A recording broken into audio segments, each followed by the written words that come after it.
Alright guys, what's up? Today we're just doing a little chill stream, hanging out, and gonna play some Snoop Goblins. Fun deck, we played this deck on stream before. Deck that is very good in the current modern metagame.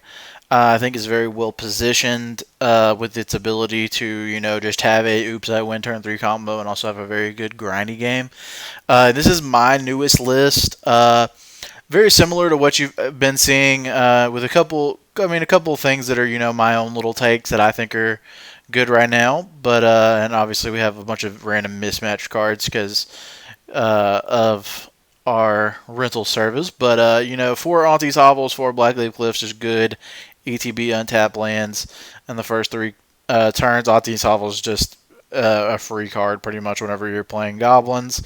This is coming in untapped and we need it, then we're definitely going to just be, that we're pretty screwed at that point. We're probably losing that game anyway.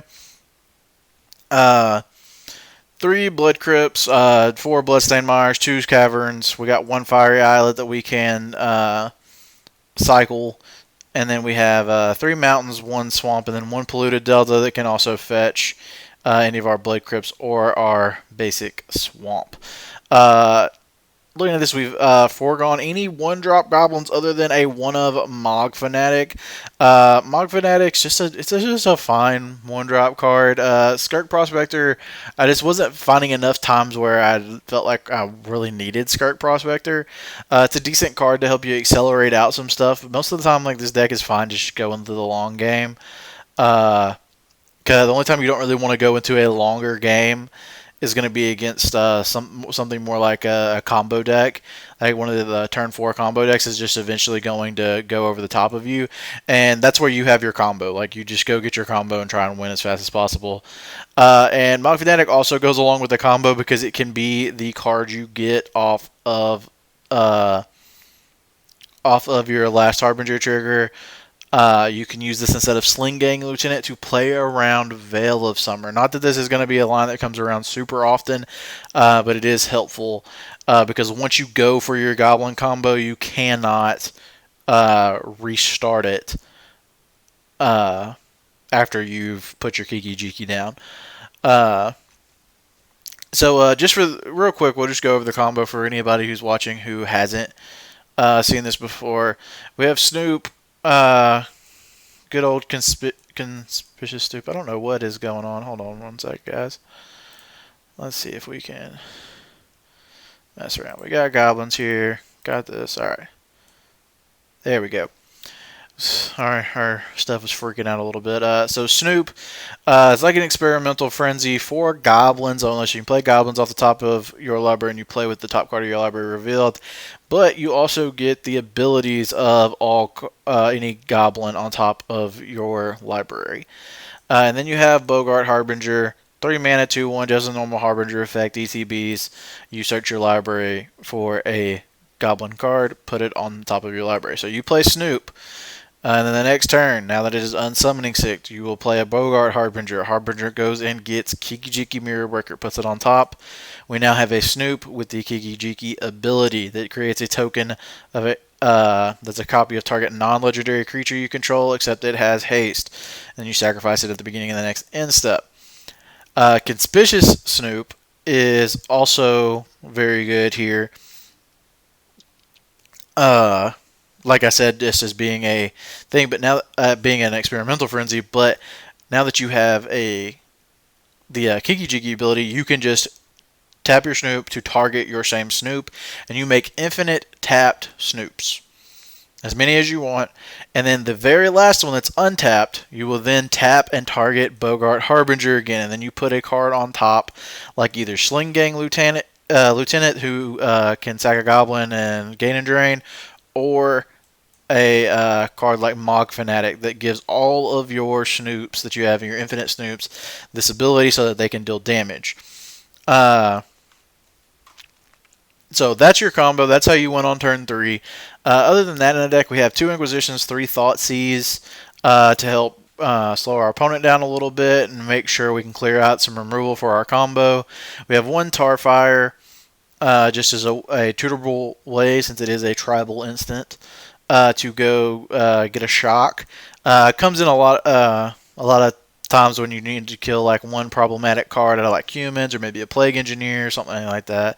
And then we have 4 Aether Vials, a staple in any modern creature deck.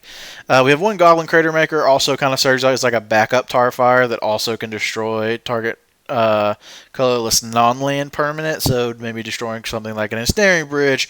It's pretty good against Eldrazi, things like that, so that's always nice. 2 Mog War Marshal, great at just making tokens, kind of flooding the board a little bit early, getting in for some chip shot damage. 3 Munitions Expert, this also works as removal. Has flash, deals damage equal to the amount of to creature or planeswalker equal to the amount of goblins we have.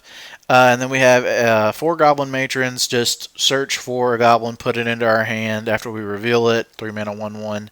We have 2 goblin chieftains. I have foregone the war chief. I came up very few times where the everything costs 1 less really matters. Mainly just haste mattered, but the turns where you can curve Goblin War Chief into, multiple things, the +1/+1 made such a huge difference. So we're going to try 2 chieftains out today. Then we have 2 sling gangs. That way we have we have more than 1 if we need to combo. But also sling gang's just a really good card at closing out games. We have 2 ringleaders to help us grind. Just a hasty 2/2. We reveal the top 4 cards and we put all goblins from those 4 cards into our hand. And then we have 2 Kiki Jikis just for combo purposes as well. Sideboard. Got a couple spicy ones in here, but nothing too crazy. We've got 2 Fatal Push and a Tar Fire, just some extra removal. Fatal Push mainly being in here over other things like Tar Fire and stuff because this is non-damage based removal. This will kill a Goyf. This will kill, a Death Shadow, something like that, a big threat, whereas Tar Fire is not going to do any damage to that. Got 2 relics to hit the graveyard decks. We also have a Rakdos Charm. This is also kind of a little bit of a hedge towards the mirror, because while our opponent's going off and making a bunch of making a bunch of copies, when they go to target that Bogart Harbinger thing and they have the win, we can just Rakdos Charm them and get them for that. It's also pretty good at destroying an artifact or exiling our cards from a graveyard. Interesting card here. Not sure how good this is, but figured we'd try it just as another graveyard piece that actually comes in against the combo. We have 2 Damning Spheres to help hate out some combo and some of the big mana strategies. 2 Plague Engineers also for the mirror, other tribal-based decks and such. We have 1 Pashalik Mons. Pashalik Mons really good in the grinding matchups to take a Sling Gang Lieutenant and make it gain or deal 2 damage every time it's sacrificing something. So Pashalik Mons can help you get those last few points of damage. Also, just pretty solid goblin in its own right. We have 2 Boils to hit the control decks, and then lastly we have another ringleader for some grinding matchups, and then a Goblin Trash Master as a lord that also can help us destroy some artifacts. So that's the deck. Not a crazy configuration, but definitely something that I think is going to be pretty solid moving into the metagame of where we're at. Eldrazi Tron's big. I like this. I've seen some people who, Zach Allen in particular, was actually cutting Harbingers for more tutor targets, kind of leaning more on the grindy portion of the game. But I think there's so many matchups where we just get free wins by trying to turn 3 combo, and if they don't have it, we just win. So I am sticking with the 4 Harbingers. All right, we won the die roll, so we'll be on the play. And this is a pretty solid hand. We need to draw a land, but we have Thoughtseize and the War Marshal, and the Hopeling. We have a couple draws to find a land here that can play one of these. But yeah, I think this hand's fine. So we'll keep this.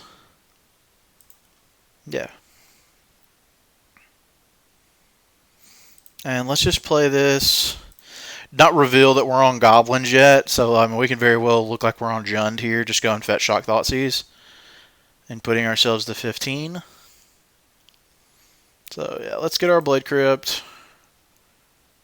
We'll pay 2 life. Now let's Thoughtseize our opponent.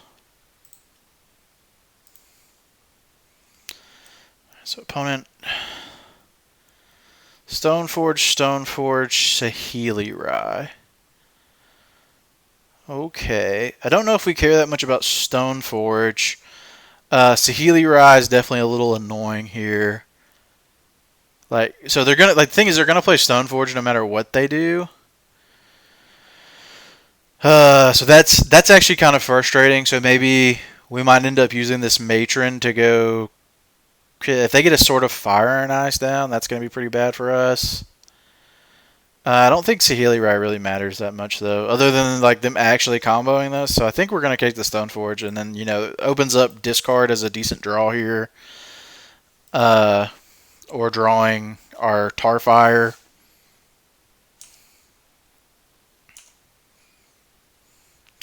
Munitions Expert, also a good draw there. So let's play Auntie's Hovel, reveal Mogwar Marshal, and then we're gonna play Mogwar Marshal.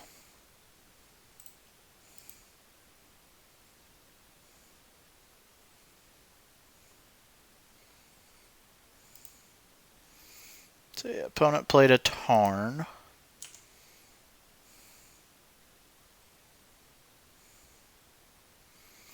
And play their Snow-Covered Mountain. There's Stoneforge Mystic. So we're going to get to kill that with the Munitions Expert even if we don't draw a land here. Obviously, would love to draw a land.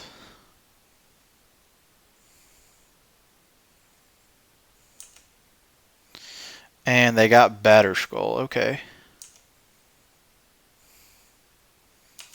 We're not going to pay the Echo ability here.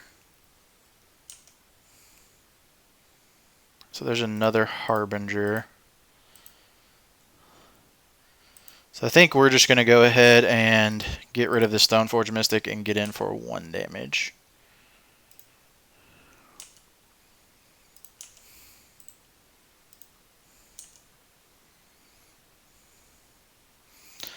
Really need to hit a land here soon so that we can cast some of these 3-drops. If we can ever get to this Ringleader, we're probably going to be fine as long as we don't get comboed. So we know 4 of the 7 cards in their hand. It could play Saheeli here, but Saheeli's just gonna, I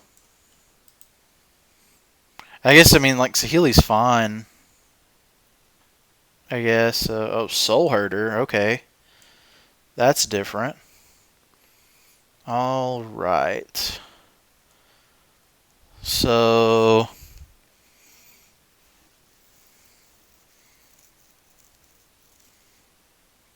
we know 4 of opponent's 5 cards. They have a Soul Herder.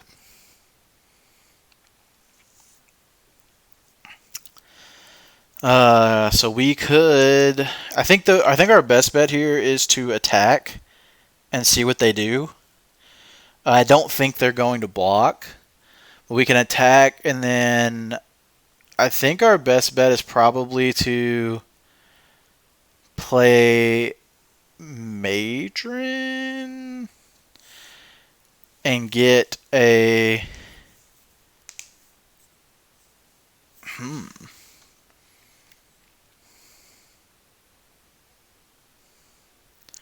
Can play Matron, get a Munitions Expert.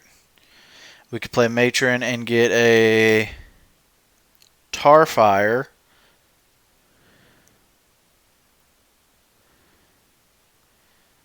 So let's attack first. We know we're attacking with all of our creatures into this Soul Herder. No blocks there, no surprises. So let's shock this in. And we want to Matron. There's no chance if we get a 2-drop, there's no way. So I think we are going to go with just getting a Tarfire.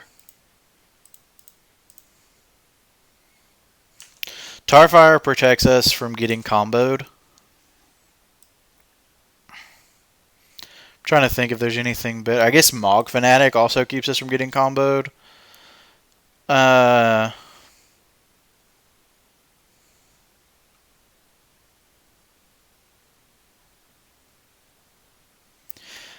Could get a Goblin Chieftain. I think it's just Starfire.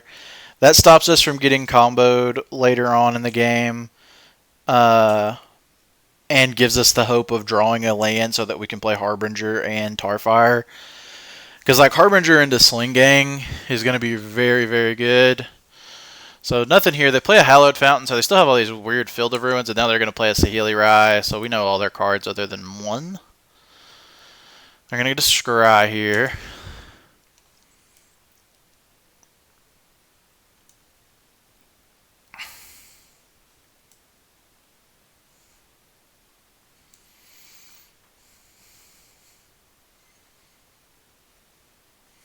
So yeah, not looking good for them because they're going to have to kill this Soul Herder.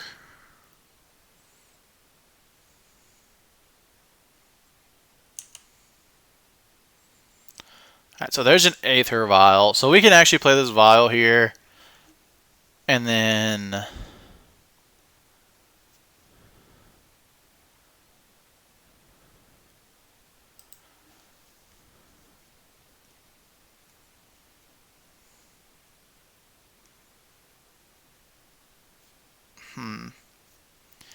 We don't want them to get this Batterskull. Hey, what's up, Skillet Luck? How you doing? So yeah, I think it's... I don't know if I care about Saheeli Rai, though. And I would rather... So I think we want to just attack here at Saheeli Rai. Because we don't want it to just be, like, you know, free and doing stuff. Like, clearing it's great, but if they want to go ahead and block here with the Soul Herder, we're totally happy with that. And if not, we get to hold back this Starfire. Got tired of playing some Historic from that. What are you playing in Historic? You playing Gobos in Historic too, or are you just playing? Or are you playing Kethis? Sweet. Okay, this is fine. This is probably best case scenario for us because now this Saheeli is just like worthless. Like I don't care if they get a Scry, because now we can save this Starfire and possibly point it at face or something like that. We really want to draw a land here. Yep.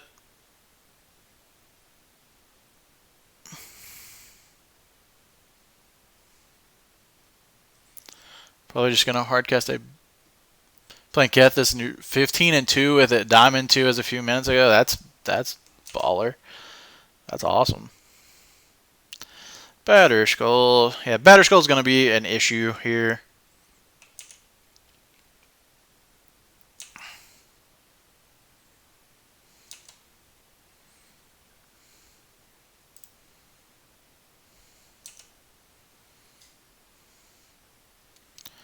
I'm gonna tick Vial up to 1.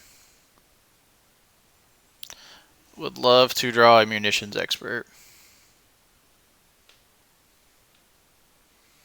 You wish more people would try to play it well.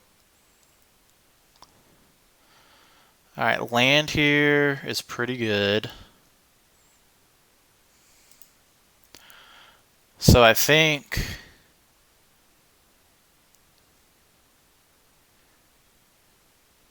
here.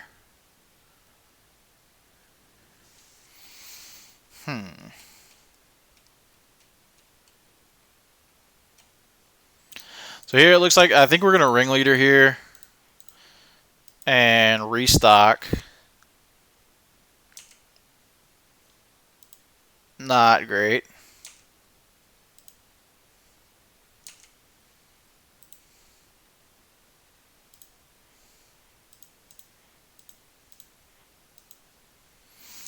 And go ahead and clear Saheeli.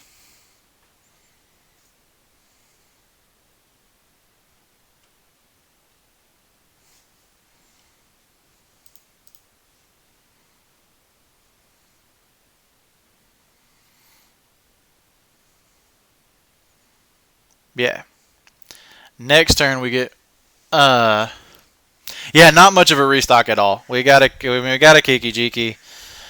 You know, that's the danger of Ringleader. Sometimes it's just not good.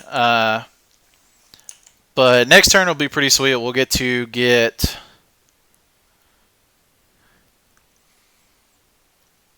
I don't know. I've been very like they haven't had a whole lot of interaction here.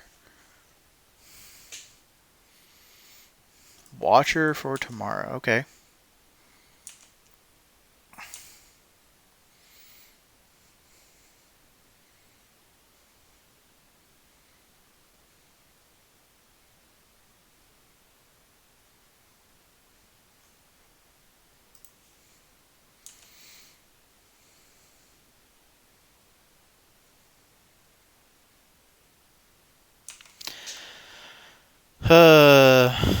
I don't want to die to some series of bolts.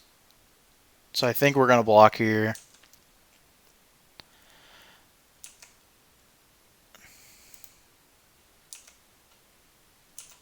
Going to go up to 2 here. Alright, that was a good draw. So what we can do now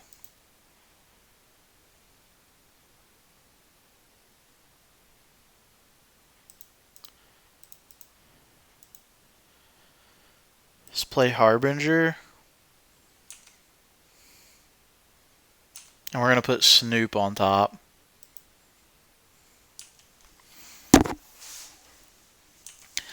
No attack here. And then we can hold up Munitions Expert and Tarfire.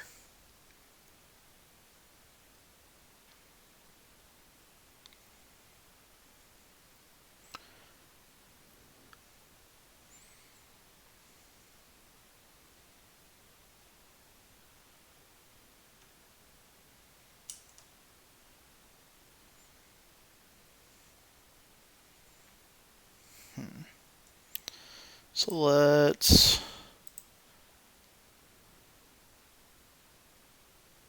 activate Vial and Violin Munitions Expert. Have it deal 4 to the Germ.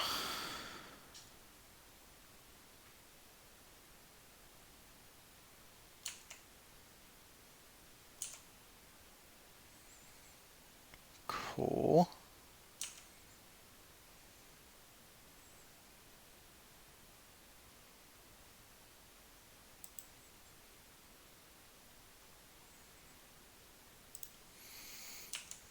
Might as well just make this trade here. I'm fine with them drawing the card.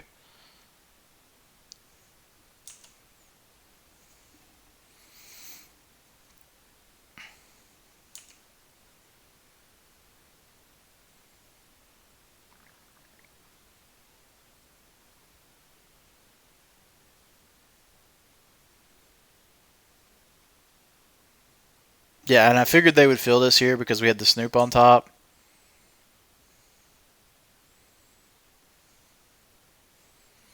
Just go get a mountain.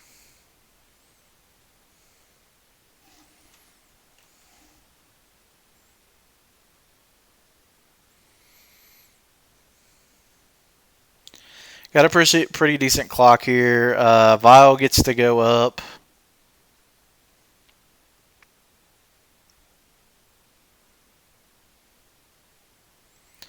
To Fairy, okay. And that's going to bounce the Vial, that's fine. Because then we just get to clear this to Fairy pretty easily.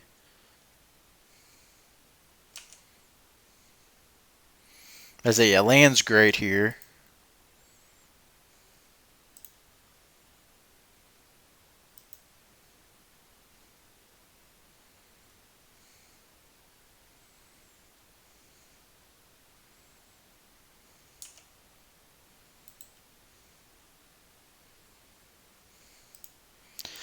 That goes it to Fairy. Rest goes at opponent.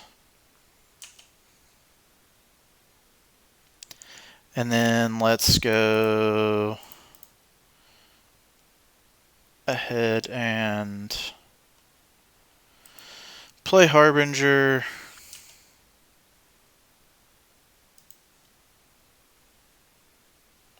Put a Sling Gang on top.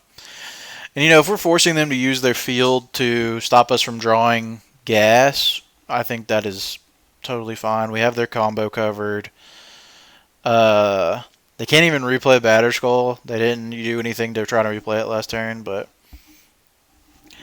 And if we draw a land, even land's not bad because as long as I can hold up Tarfire, I'm fine with the combo. But we can Kiki Jiki and make another ringleader and try and restock our hand a little bit.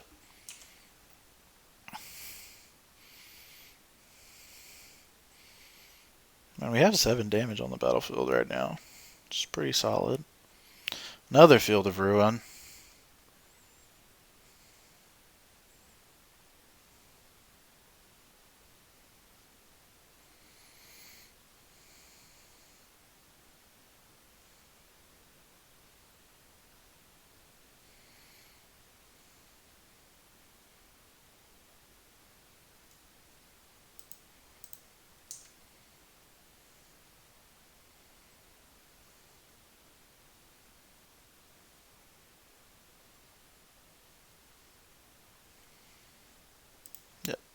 So fielding us off of our gas that's on the top of our deck, kind of negating the Harbinger effect. That's fine. And not really doing much of anything here. Okay, now they are. I was like, Stoneforge Mystic, sure.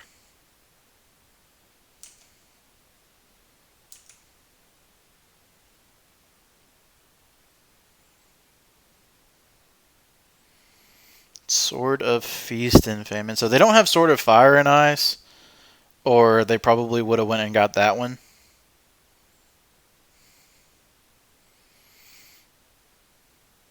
So I think we're actually just going to go shields down here and hit this Stoneforge.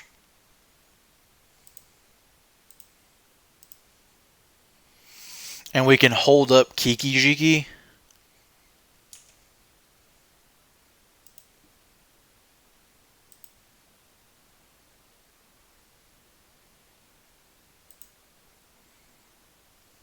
Delta there.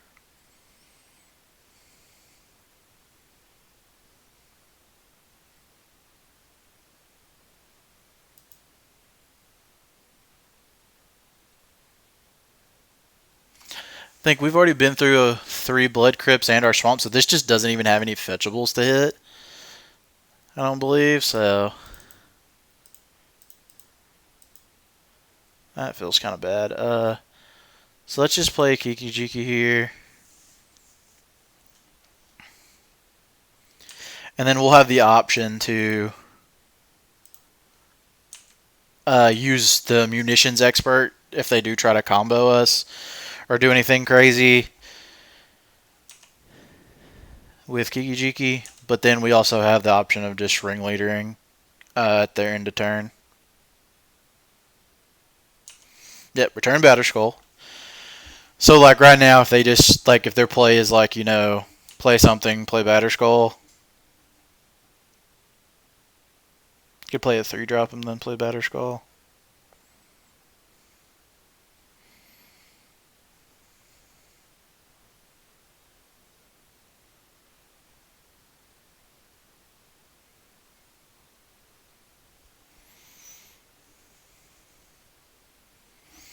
Like, we have lethal on board here. Yeah, sweet. We just had to kind of grind that one out slow and make sure we didn't get comboed. Okay, so Rakdos Charm actually a pretty solid card against another deck trying to Splinter Twin off. I like Tarfire. Plague Engineer shuts down their combo. I don't know if that might just be a little bit too cute.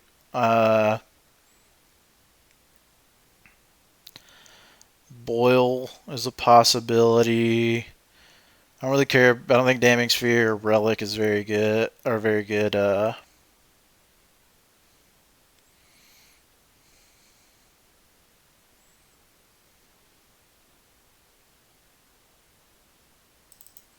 of like Push because it enters the Germ and other stuff. Pashalik Mons is pretty good here, as I feel like we're going to be grinding a little bit more.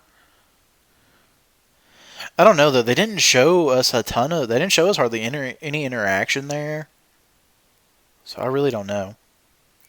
I'm going to cut up Harbinger because they are on all the fields. Mog Fanatic doesn't matter here.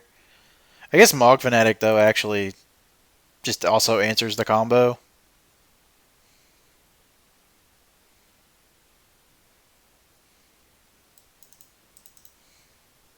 I think I'm going to leave out the Fatal Pushes on... I don't know. Fatal Push does seem pretty good. This was interesting. I like War Marshal. Crater Maker destroys a sword. Ringleader's good because we want to grind. Matron's great.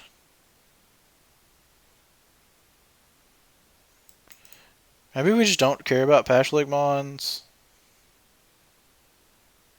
And...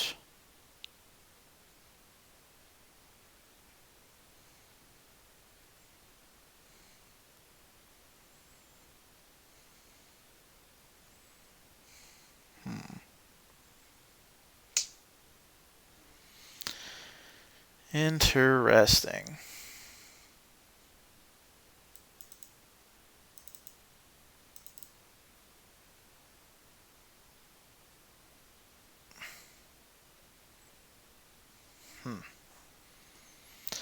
Expert's good here. I'm really just analysis deciding if I want these Fatal Pushes because they do pretty well against the Stoneforge plan.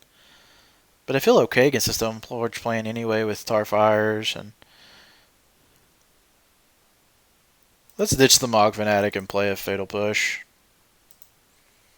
Rakdos Charm actually looks really good here. I'm actually pretty impressed by how good Rakdos Charm looks. I mean, Thought Season to Snoop and to Matron is something I'm down to keep, so let's roll with it.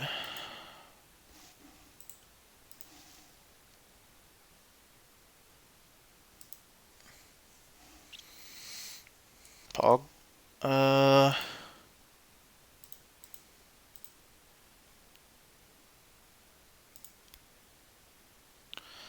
Seasoned Pyromancer, Path, Felidar Guardian. So we can play a Snoop, force them to Path.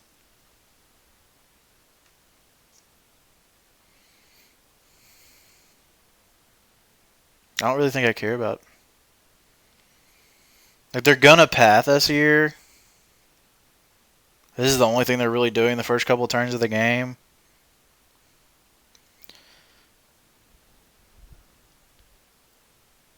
We already have a second Snoop, so yeah, I think this is fine. Take a Path, force them to Path this Snoop, and then, you know, hope they don't draw into... I didn't quite get that. Shut up. Felidar Guardian. Or hope they don't draw into, like, exactly Saheeli into Felidar. But I'm not really scared of just Felidar Guardian.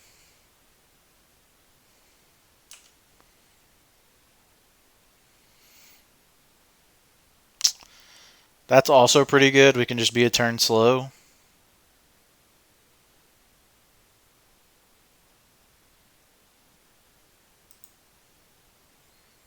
I think I want to fire that off.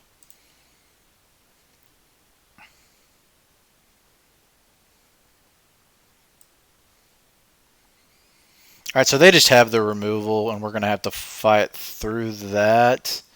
So let's just take the Seasoned Pyromancer. Kind of cuts off what good plays they have for next turn.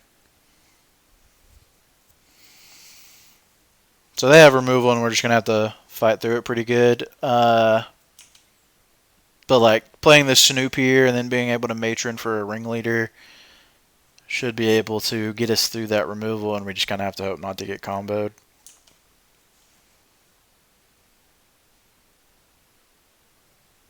Oh, they're not. They're just going with the.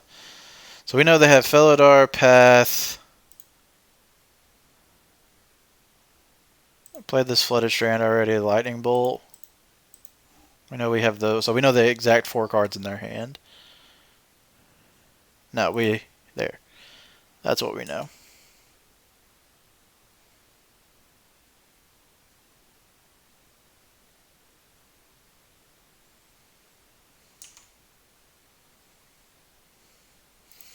Better late than Never, I guess. Good old Aether Vial, always showing up on turn 3.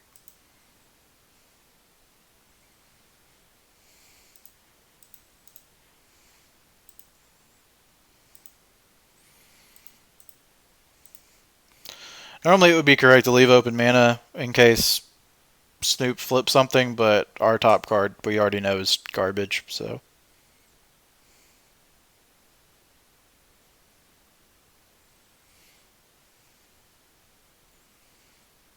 If they bolt the Snoop, I'm 100% going to sacrifice it in game drain just because value. Uh,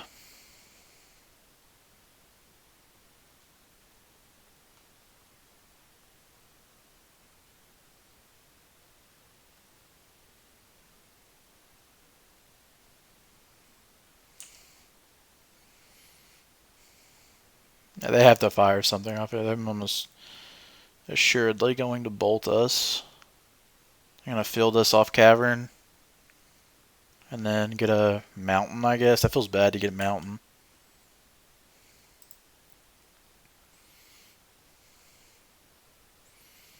Yeah, fine with this.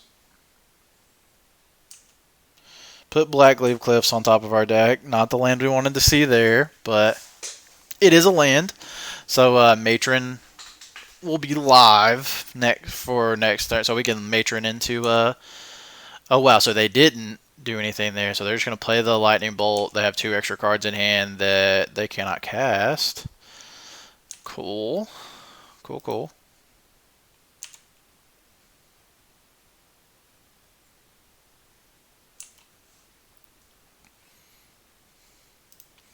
So easy turn here. We're just gonna play Matron, get a Ringleader, and then next turn we're gonna have a Ringleader into Violent Snoop at their end step. So let's make this bigger. Ringleader. All right, cool.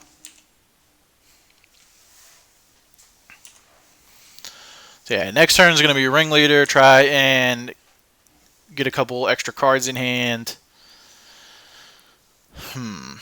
What could they do here? They could play Felidar Guardian, just blink their planes to represent path if they needed to, but seems meh.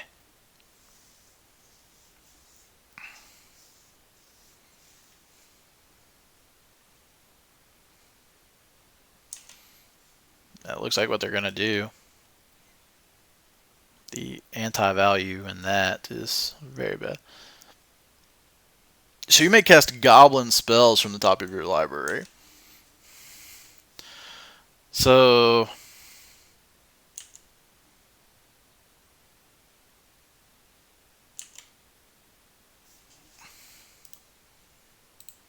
let's always yield to this. Yes, we do want this to go up to 2. Sling Gang. Sling Gang's a good one.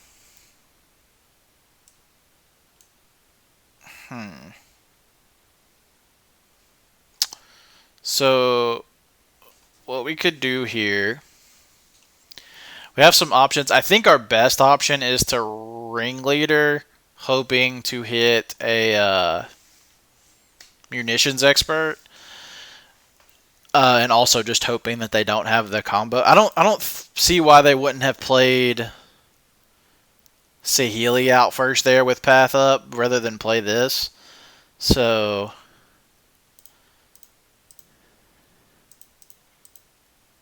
I think we'll just play Ringleader here and see what we can draw. If we draw Munitions Expert, that's just like best case scenario.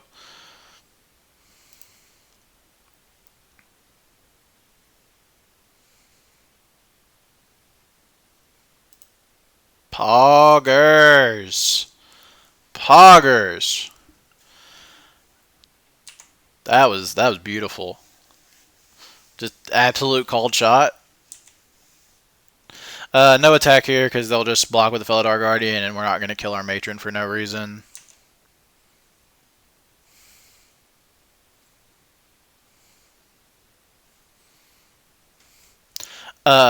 Munitions Expert, though, because it can hit Planeswalkers, can hit Saheeli.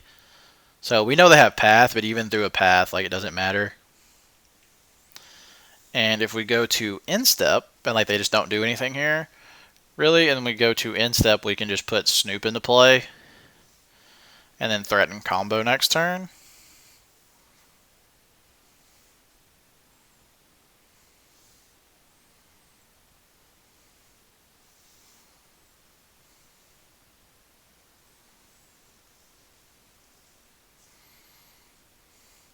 And the beauty of us threatening combo next turn is that we get to tick up the vial, so we actually have Sling Gang Lieutenant in hand, so if they do the thing where they... Some people... So there's not like a consensus yet, I guess. I think, me personally, I think it's personally the best to just kill the Snoop in response to it making copies of itself. But some people like want to wait for them to target the Harbinger. Alright, so there's Saheeli. Alright, cool. This actually worked out well for us.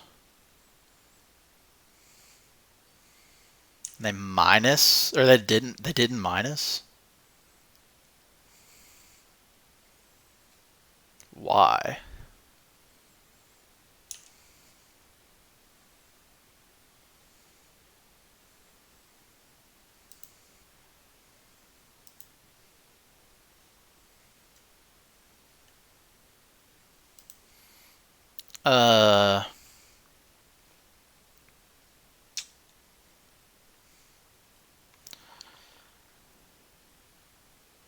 Pretty sure it's just Snoop here.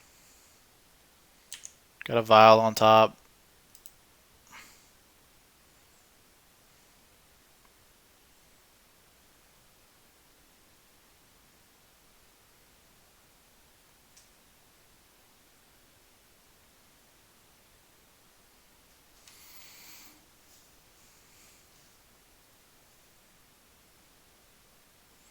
Wow, can't believe they pathed here. I guess it's because we could have waited if we picked up the vial. But that's nice. It actually gets this. Yeah, we'll definitely use this ability to get that vial off the top because we did not want to draw another vial. That would have been vile. Puns.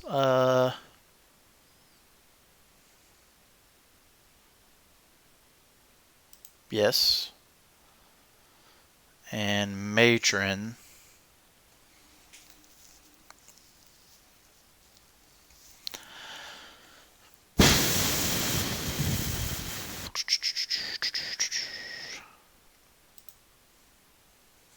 So...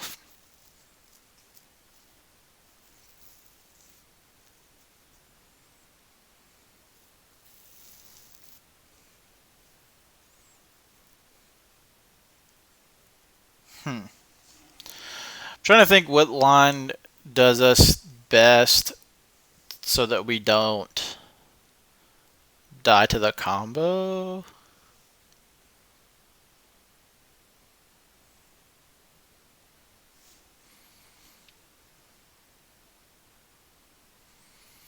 So we could Matron for Snoop, play Snoop.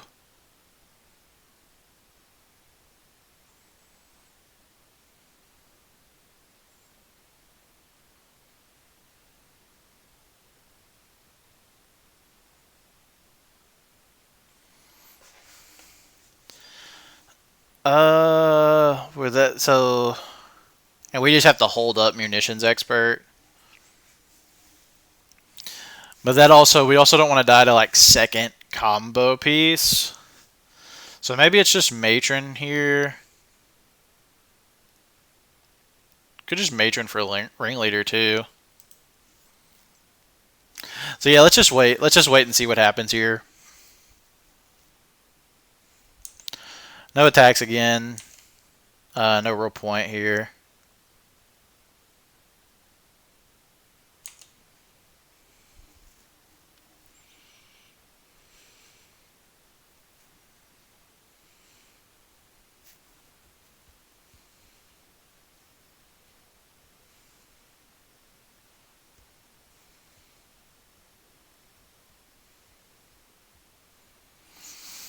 So I think, let's see. If we go Matron, so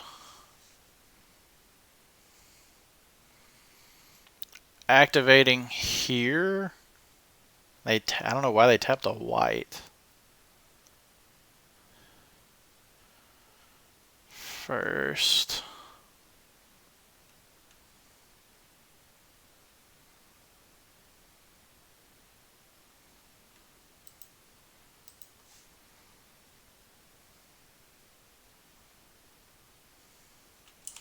Let's just go ahead and put this matron into play.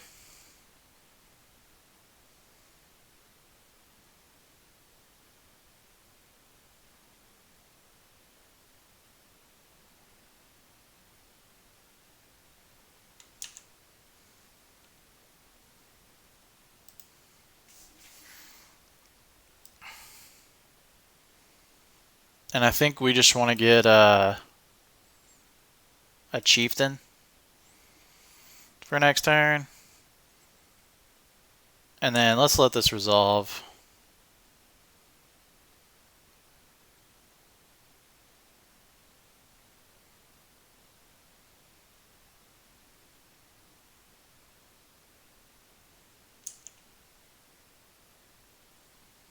And see where this target goes. They're targeting their planes. Yeah, I'm really confused here. I don't know what the plan is. So they're not going for the infinite combo. Because they know they know we have munitions experts. Sword of Fire and Ice, sure.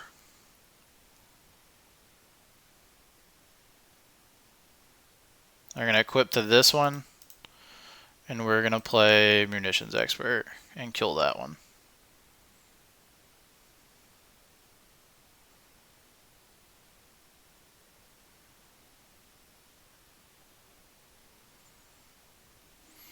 So yeah, we'll expert here and kill this. Expert at instep, kill the Sahili, leave them with nothing on the battlefield, and then we play Chieftain, play Sling Gang, or take up our Vial, and that'll give us 1, 2, 3, 4, 5, 6, 7, 8, 9 guys, 18, 20 power worth of attackers, plus the ability to sack. So yeah, infinite lethal. Sweet, so we won that game.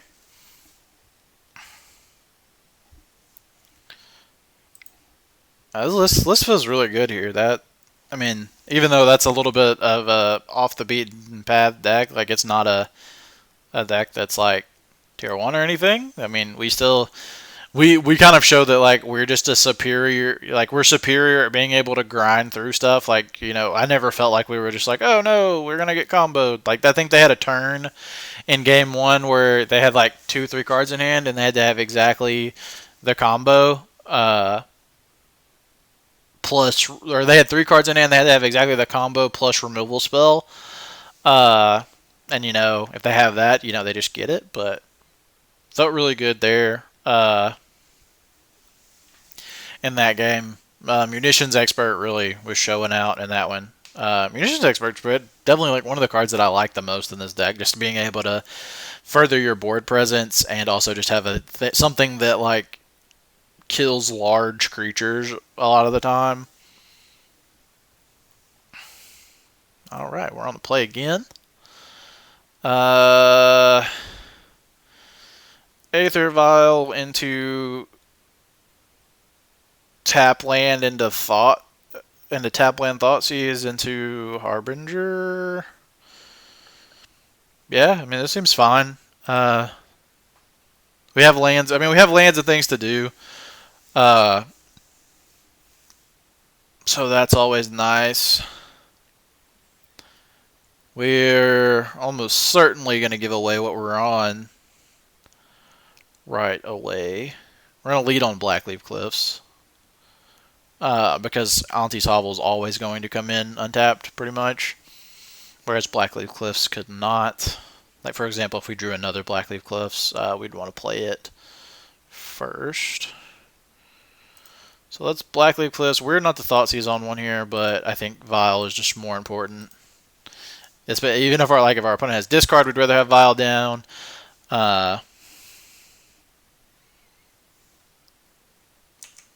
if our opponent, you know, is going to play stuff. Yeah, Tron. Would have been nice to hit that map, but we can see what else they have going on in their hand. Put this over here, always yield, and yes, this time we do want to take it up to 1, another vial. So no point in not playing this vial, so let's just go ahead and play it. And then let's thought seize our opponent and see what they got going on over yonder. Alright, so they got a Thought-Knot Seer. They have 2 power plants and a waste. So hand's not great. We're just going to take the Thought-Knot Seer. The Ugin's a pretty far distance off from actually coming down.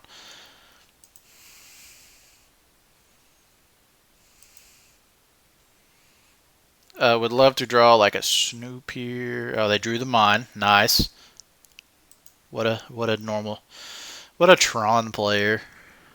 Gross.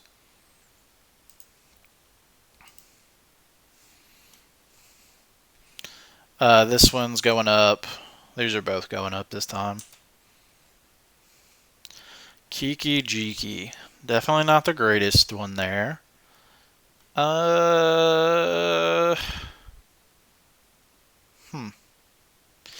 Interesting as to what we might want to get here with the Harbinger. Because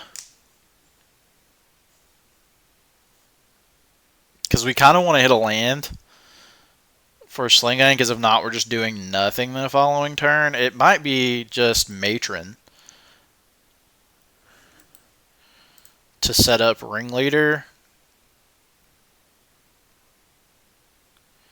But they're going to play... So yeah, we know about these 3. They're going to play Ugin next turn.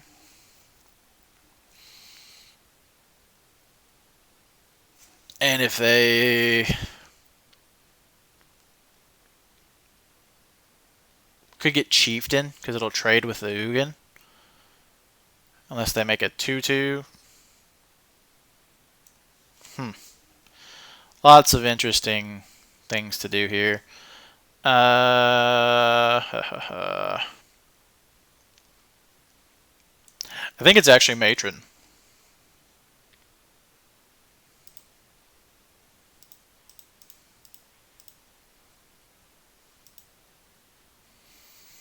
Can play Goblin Harbinger, and then we get Matron, and then next turn we get to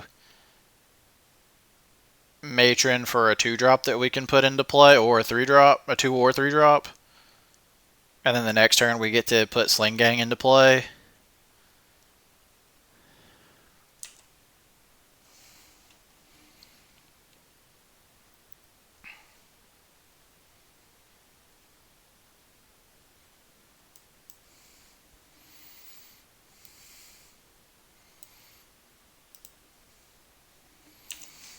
Crater Maker is another possibility that we might would have wanted to get there.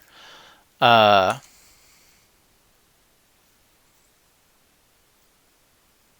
I'm excited to see what they're going to do with this Ugin.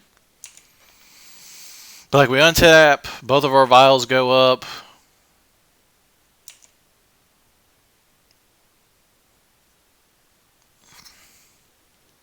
It's awkward because we're off a turn. Yep.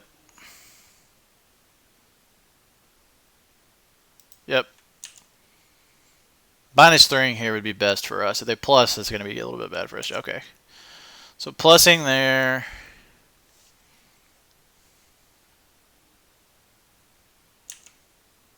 They have a map. No matter reshaper, please. Thank you.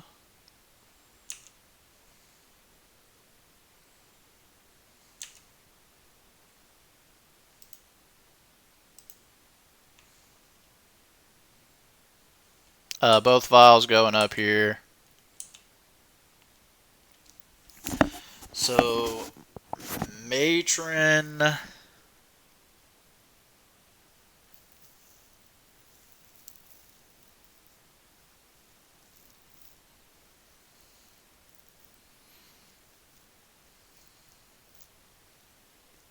Into Chieftain, we attack and they block this.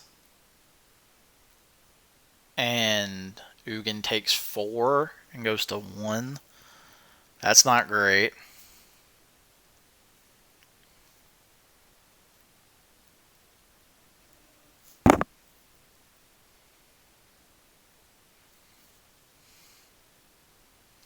We can Matron for Snoop and hope to hit some stuff off the top. That might be the best line, actually. It forces them to downtick the following turn. Because we still know the 2 cards in their hand. And they're going to be able to blow up these vials soon. Probably next turn they're going to blow up these vials. So Sling Gang... Yeah. It's Vial. Yes, Matron in play.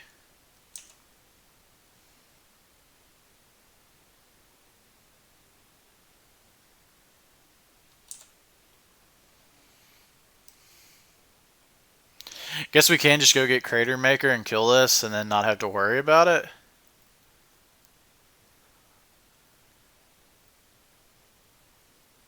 Hmm.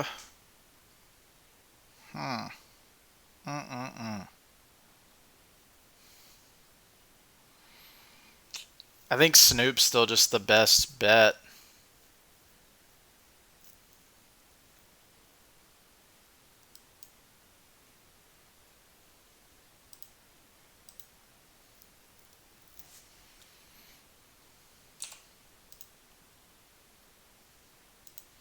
So we got a Hovel coming off the top.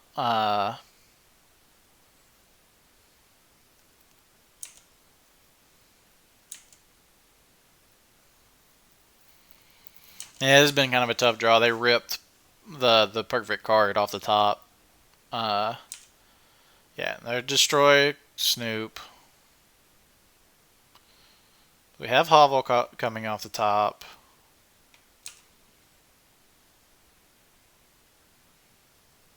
Get map, and they got another tower. Smasher. We know the other two cards in there. That's weird. I'm really amazed they didn't go get Blast Zone. Yeah, they can bash us here all they want. Sure.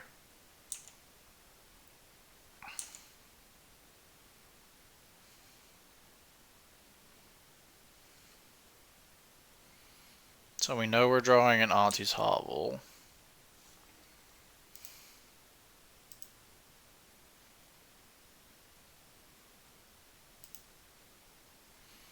I'm going to use both of these abilities. So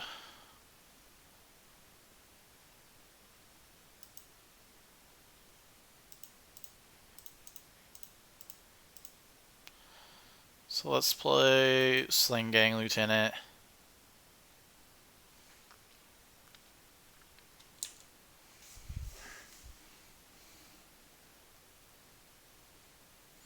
They're going to get the plus 3 again anyway. I don't think there's any reason in letting them draw a card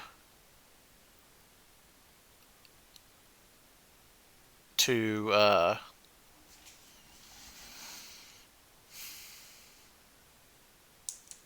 do it.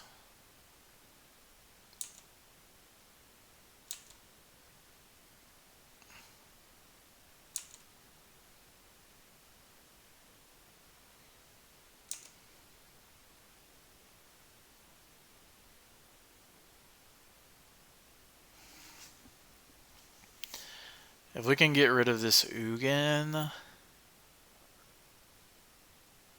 Actually, probably should have left this at 2. The more I think about it.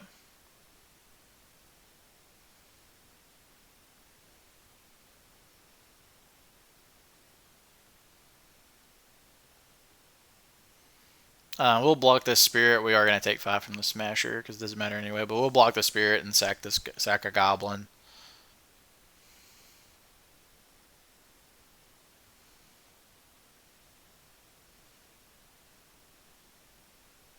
Yeah, and I think they realized that, so they're just going to attack with the Smasher.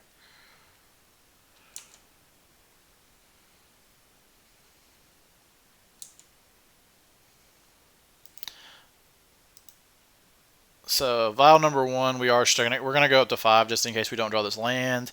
This one, no, we're not gonna go up on. All right, so there's Harbinger.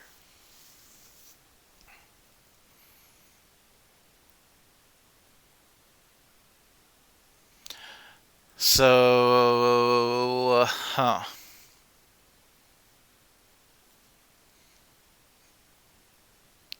if we play Kiki,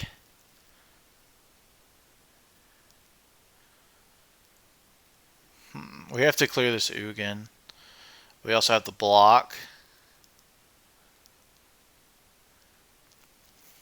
So we can Kiki, Sling Gang, attack with a bunch of stuff. Anything that blocks, we sacrifice. We can Kiki.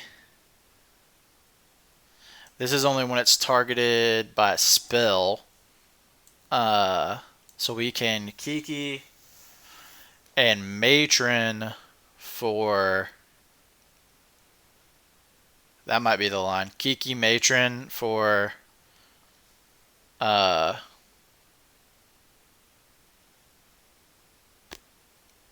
black-red guy that I can't remember his name right now.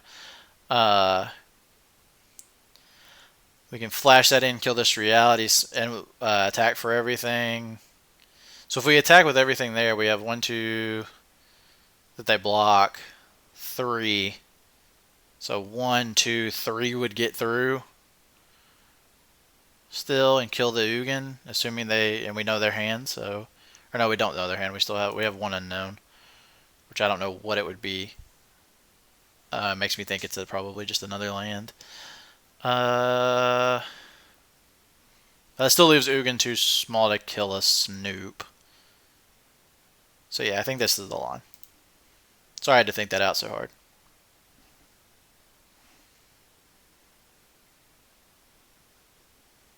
So yeah, use Aether Vial's ability.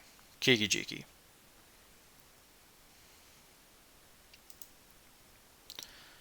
We can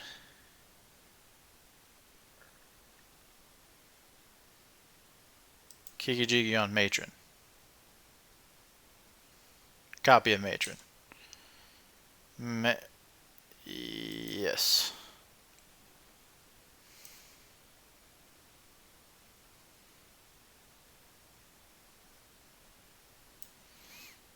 I guess Matron could also go get... I don't know if we can 20 anybody right now. 1, 2, 3, 4, 5, 6, 7, 8, 9, 10, 11, 12, 13. Probably not. So go get munitions expert.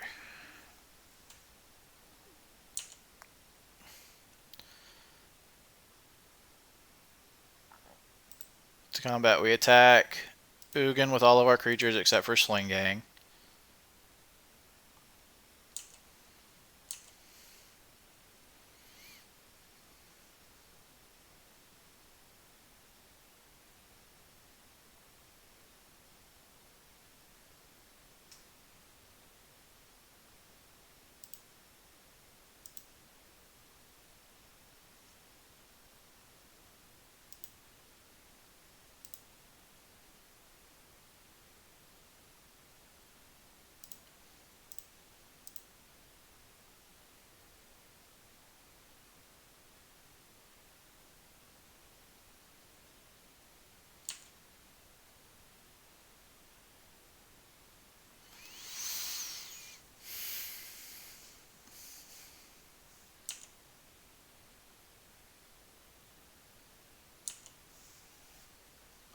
I should have sacked that with the Sling Gang. I missed a point of damage there. And an extra life that might matter.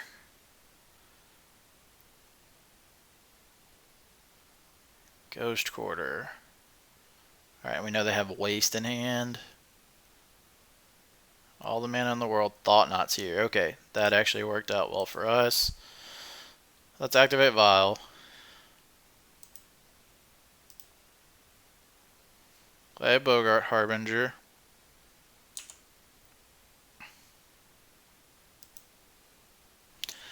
So now I think it's chieftain because we can chieftain copy here.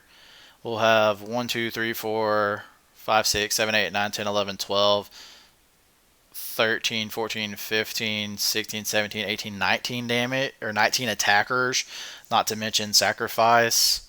Or 19 damage attacking, not to mention sacrifice. That might be enough to get it through. Or we can get ringleader and try and draw out of it.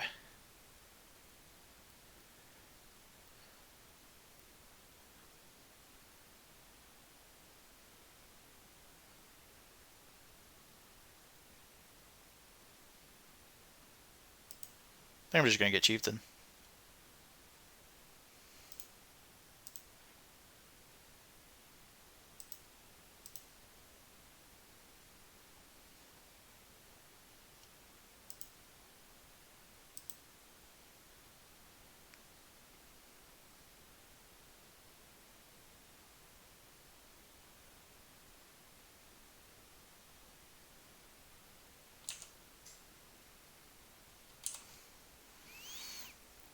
So Kill Smasher, Thought Not Seer resolves, Trigger does nothing, they have a waste in hand.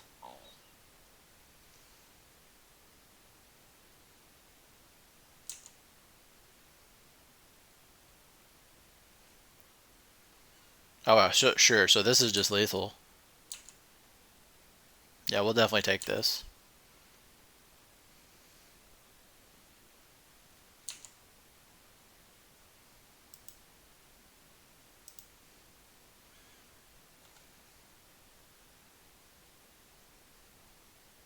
No, no.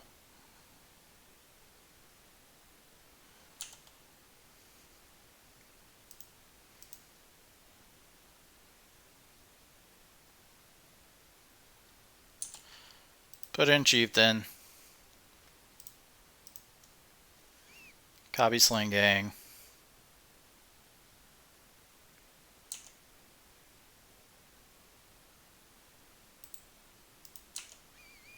Move to combat. Attack with all of our creatures.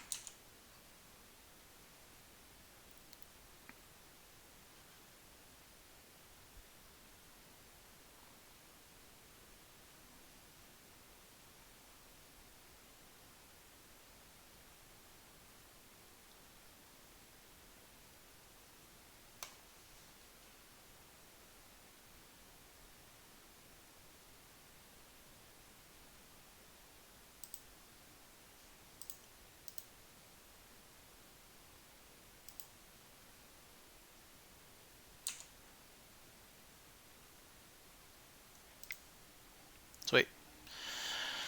Alright, so Damning Sphere, good here. Ragdos Charm, possibly good here. I don't know if I care about it enough. Pashalik Mon's pretty good here.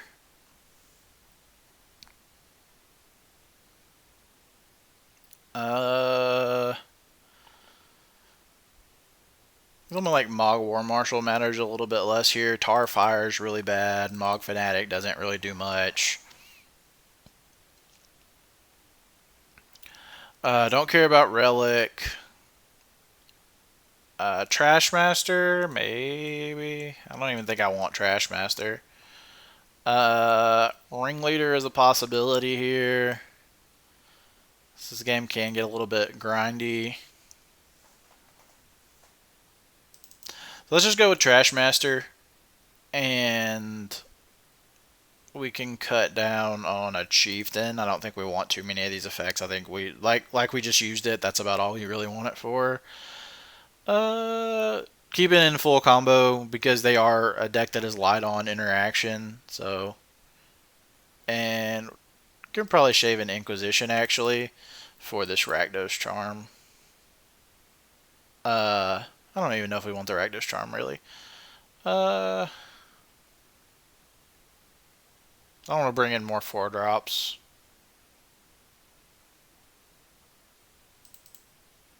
I don't know, this is a grindier game though, so like let's keep in the War Marshal.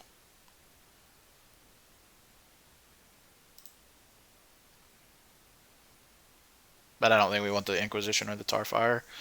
Starfire just doesn't kill anything. This hand's pretty solid. We have lands. We have Aether Vial to do something on turn 1. Follow it up with something like Snoop. I think we keep this hand.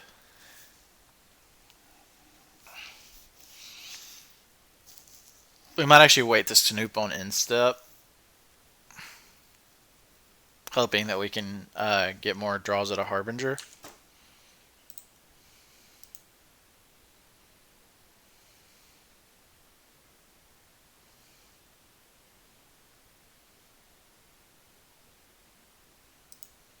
So this can only fetch for Blood Crypt or Swamp, which we actually have in our hand. So let's just go ahead and get that and play a Vial. Opponent kept 6. So we got our lands for the game. That's nice to know.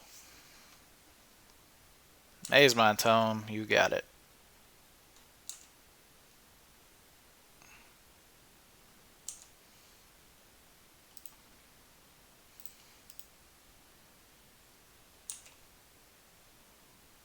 Alright, there's a Kiki-Diki. Not the greatest hit in the world there. So we're probably just playing Snoop here. Just to threaten combo, force them to interact, and hopefully not do as much as they would like to do on their following turn because they're afraid of not interacting.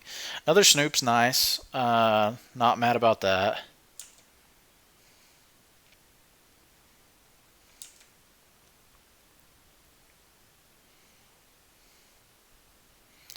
So next turn we can do something like I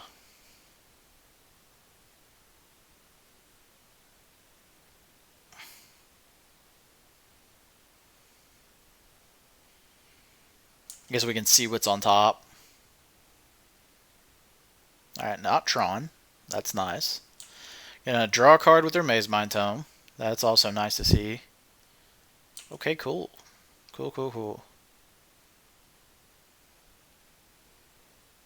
Come on, somebody give me that sweet Harbinger on top. Value. Right, Cavern on top. So what we can do here is play...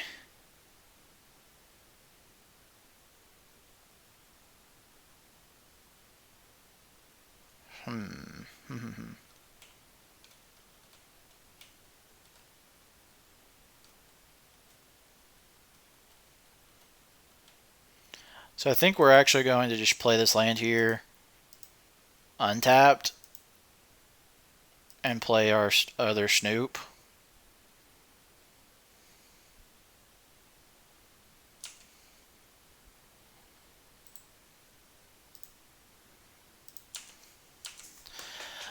This way we have Goblin Crater Maker up if we need to blow something up on their instep, but we also have Munitions Expert.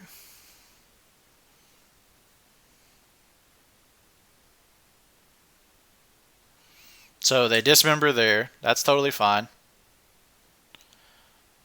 They looked like they were also baiting dismember, so yeah, Maze Mind Tome. I'm just gonna let them get the value off of this. I don't think killing it with the Crater Maker is important enough.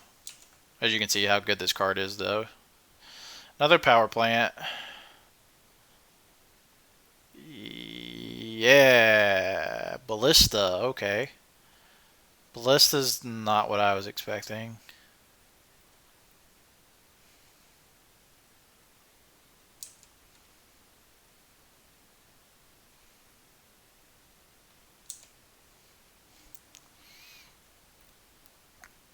So...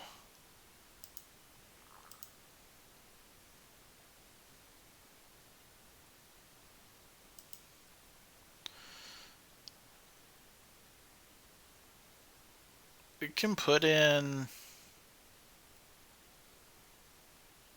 Munitions Expert, and all that happens is they just kill the Snoop. So I'd rather just put this in, I think, because Munitions Expert can actually do a little bit more damage later on.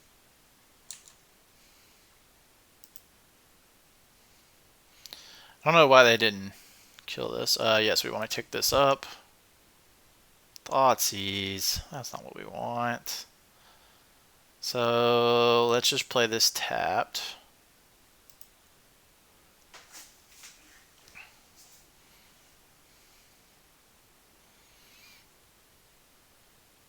So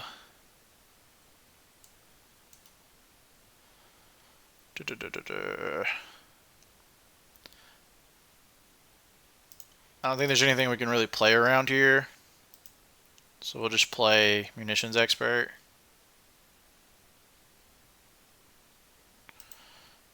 Target Ballista. They can only kill one of our threats, and it's going to be the Snoop, which is what I figured. We know we're drawing a Thoughtseize next turn. Yeah, this trigger fizzles. We'll get to get in for 2. This also, the reason I did this main phase is because it guarantees we get in for damage. We're only going to be able to kill something for 2 anyway, so like, all we could kill is if they played a Matter Reshaper. Like, best case scenario for us, they don't do anything and play a Matter Reshaper. Alright, Mazebind Tome gone. 3 cards in hand, and looks like they're going to draw up to 4. Like I said, we know we have a Thoughtseize. I don't think we're even going to play it next turn. I think we're just going to play this Kiki Jiki. And depending on whether they play... Ooh, Blast Zone. That's kind of gross.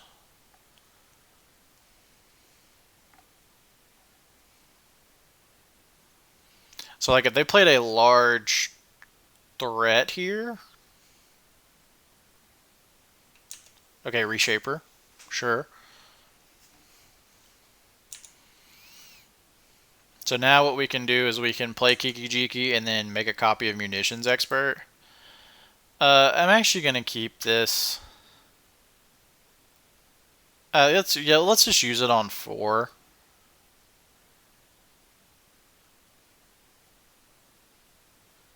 Just put it up to 4, and I think it's just going to stay there. Goblin and red.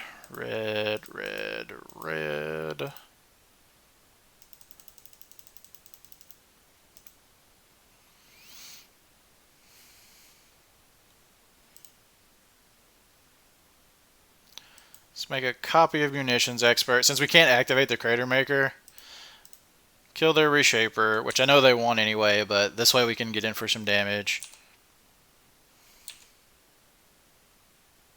Blast Zone, so they get to put a Blast Zone on the battlefield. And can tick it up to 2, which really sucks for us. Now, the fact that they can tick it up to 2, but if they use their next turn just kind of clear our board up, that's okay by me. We just need to draw some actual gas. Like a Sling Gang would be insane. Yeah, and they're going to go ahead and put a counter on this. Yeah, something like Sling Gang would be insane. Something like a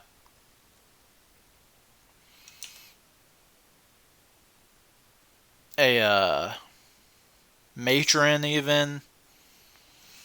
Anything like that. Like, because we could Matron and then copy Matron and go get a 2-drop and a 4-drop and like a Ringleader. Map. Don't kill my Kiki Jiki. That's all I ask. Alright, now all I ask is that we draw something that's not garbage. Ringleader's great here. Not going to activate Vile. Like I said, Matron, there she is.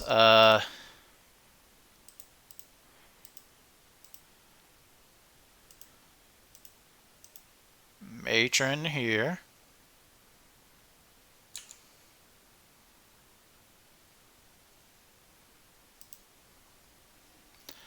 And then let's get a Ringleader. We might just actually double Ringleader here. I think I like that better.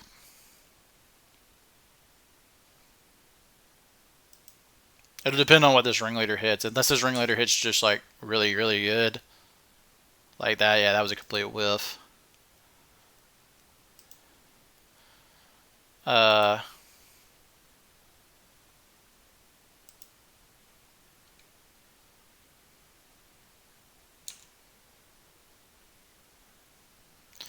other Kiki Jiki and a Goblin Trash Master. Any order with those. We can go ahead and Thought Seize them and just see what they have going on. It's likely nothing. All is Dust or Ugin. Okay. Let's not give them All is Dust. So we know they have an Ugin in hand.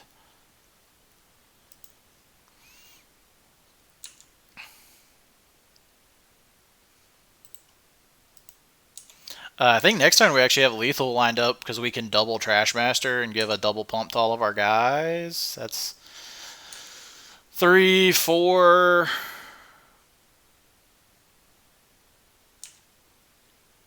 5, 6, 7, 8. That's only 8, which is exactly lethal. So perfect. I actually think we have it lethal because we can copy Matron and go get a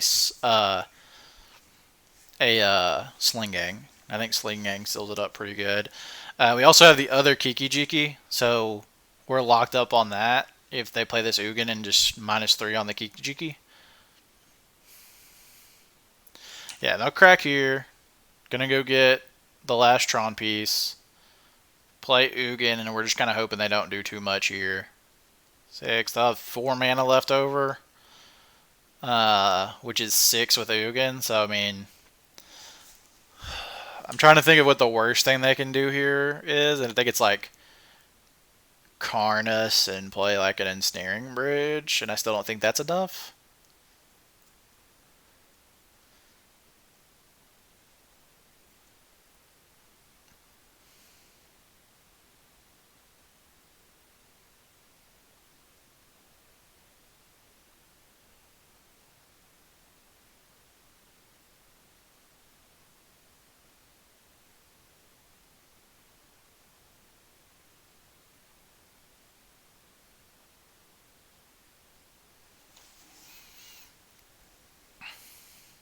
I think Karn's the one we're really just trying to fade.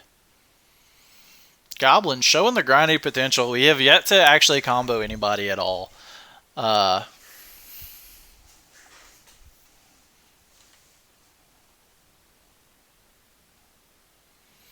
We do not know what opponent's last card is.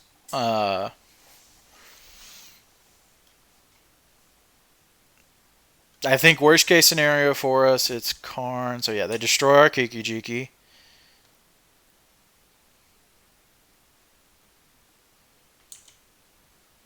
They do nothing here. So it's likely it's a land or it could be a dismember. Which member? Dismember. Not going up on Vile. So we drew a Sling Gang. So let's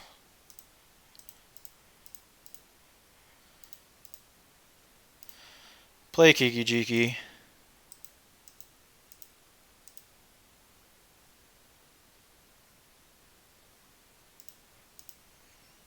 Activate Vile. Put Sling Gang into play. Sling Gang's going to make tokens. We copy Sling Gang. And this is just lethal.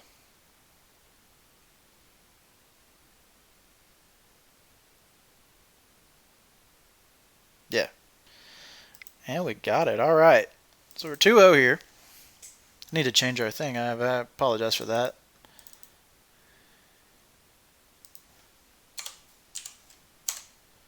Ooh. Change that. We are 2-0 right now with some Snoop Goblins. Like I said, we have yet to combo anybody at all. But deck has felt great at just being able to grind out games against very good decks. You know, decks that are a little bit slower. I don't know how well this deck is positioned against like a burn. I know that like Sling Gang is just like the nuts because you can gain a lot. You can gain like a decent chunk of life at instant speed with Sling Gang. But I feel like our combo is pretty bad there, and I don't think we have. I think like fatal pushes, tar fires are nice to keep their stuff from doing too much. Pashalik Mons gets in for a little bit of chump damage because they're going to be killing our creatures. But I'm not sure how that matchup goes. That's one that I'm interested to play. Wall of Bromans. I love that name. It's great.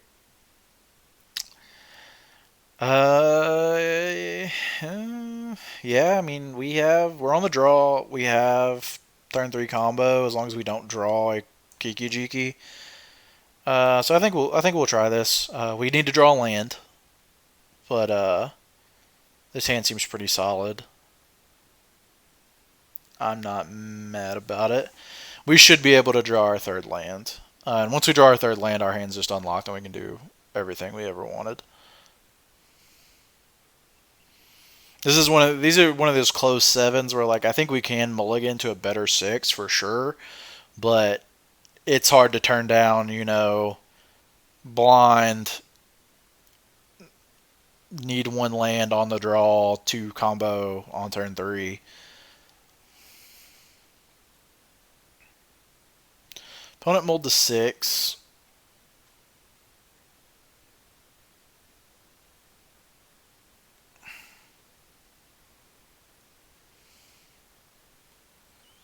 Right, so opponent's on 6. And they're going to do the do. Exile. See, like, here we go. We're playing against Adnaz. Exile double Lotus Bloom. Play a Gemstone Mon. Yeah. So we're against Adnaz here where, like, this really matters. The ability to just be able to combo kill. And we drew our land. So we should just be able to play this here and pass. And now we're just like praying we don't draw our other combo pieces in the next few turns. That would be absolutely tragic, but since we kept this hand.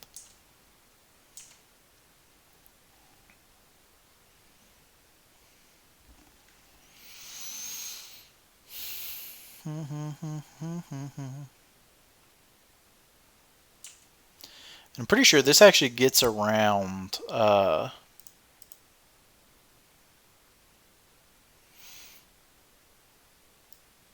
because Sling Gang is loss of life, it gets around no, we're not gonna put 2 life. Angel's Grace and such.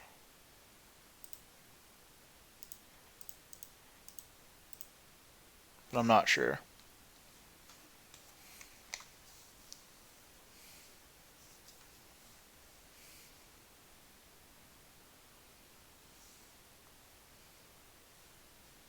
So Angel's Grace. Can't lose the game until the damage that would reduce your life total less than 1. So like their life can still go less than 1. So like even if they Angel's Grace, we can still kill them if we combo. Because we'll put them below 0 and then they will lose the state-based effects on their upkeep.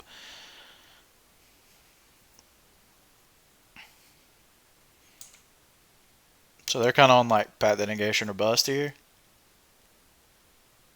For our Bogart Harbinger.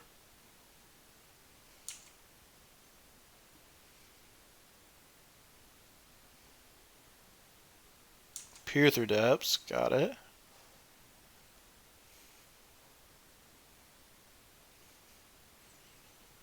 Adnaz. Cool.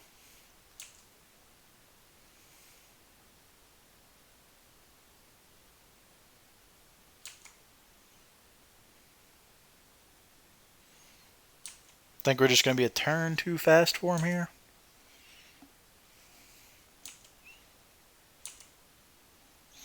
Unless, I think, does Unlife stop this?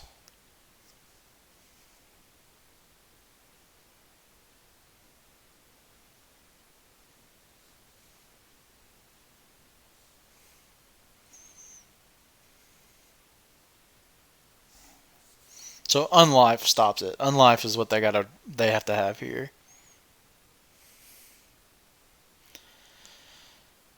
If they have Unlife, we have to go for Mog Fanatic. to win the game because it deals damage.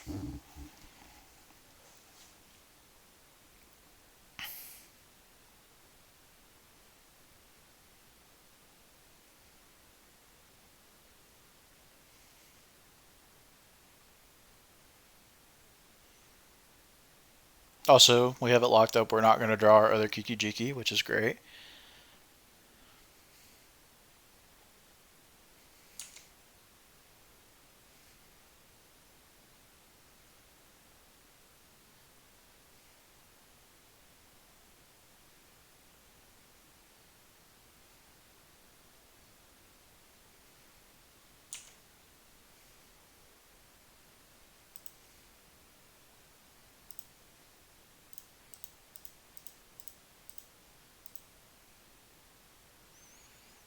So,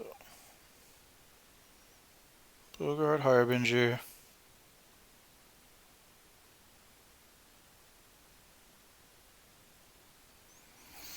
This should be enough to get there.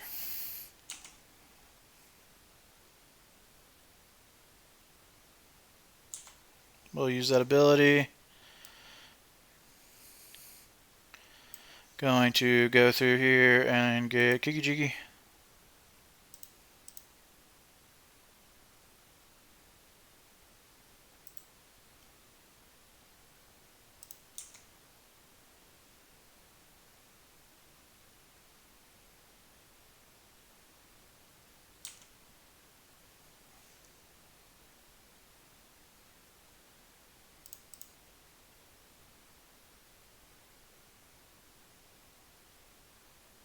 Okay, cool. So we can still win here, though.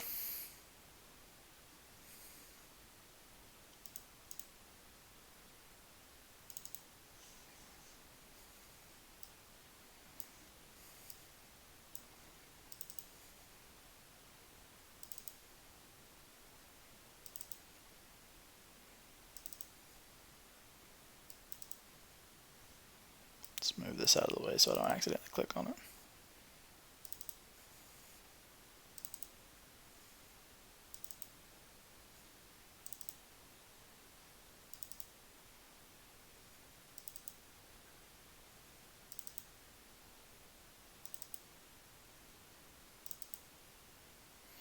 Just clicking away, wave after wave of goblins and such.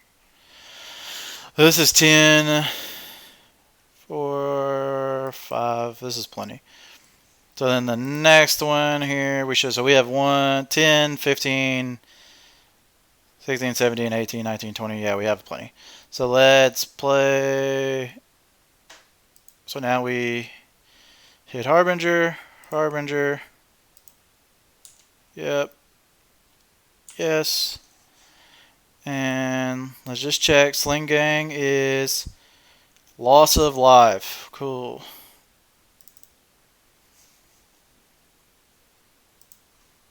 No, not casting it. Stop that. I don't know why it acted like I wanted to cast it. Boop, boop. Boop, boop, boop. Boop, boop, boop. Sure. Boop.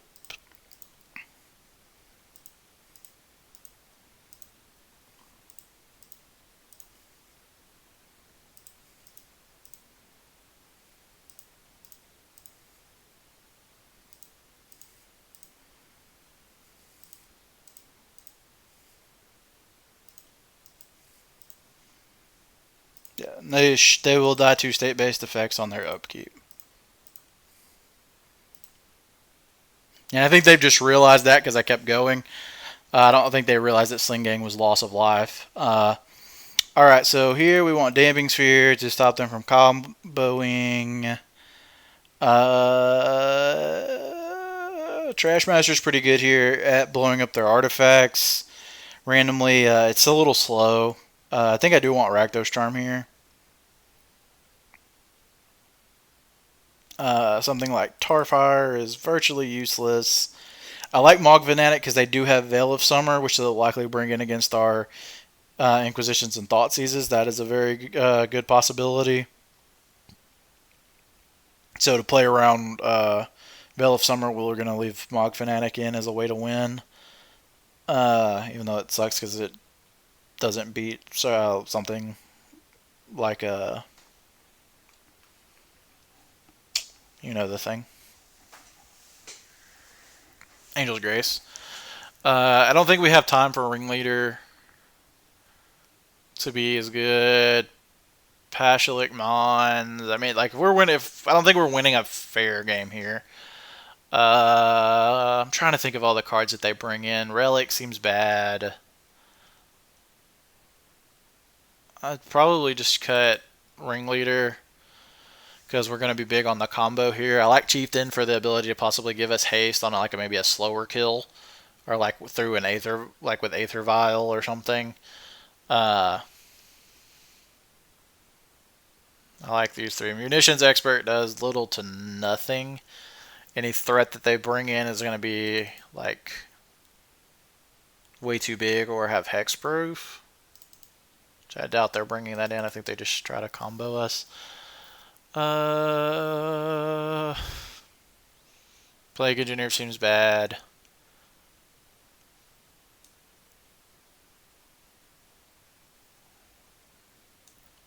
Pashulik Mons deals damage.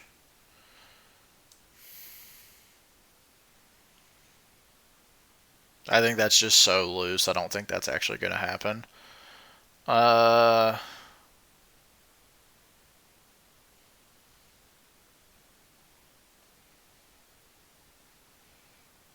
Think I might rather have a Ringleader on a slow hand than a Munitions Expert that does nothing, so we'll run it like this.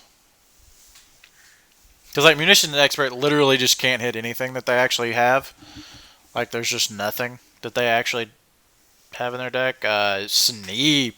Sneepity Sneep Sneep. Oh my god, what a hand. That is like this is like the literal nut 7 for us.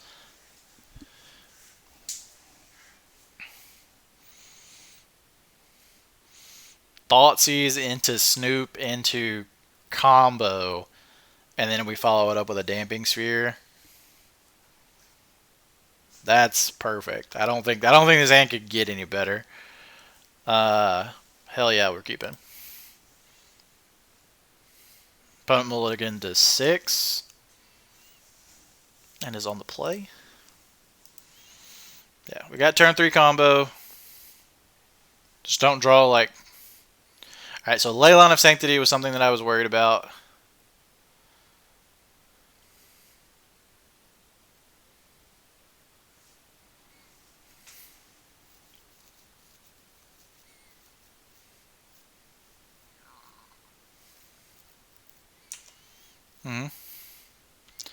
Slight. So now we have to do it with damage. We'll just have to do it at their end step, and do this with damage because we can't get around something like a Leyline. So let's play Blood Crypt and Thoughtseize our opponent. We know they put a Lotus Bloom out. Oh yeah, we can't Thoughtseize our opponent. What am I doing? I'm an idiot. Shouldn't have shocked there. I am the big dumb.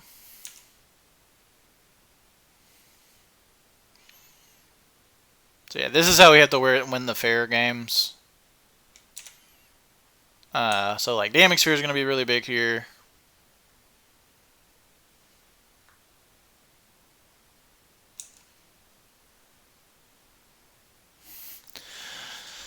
Especially next turn, where they probably would like to be doing some cantripping.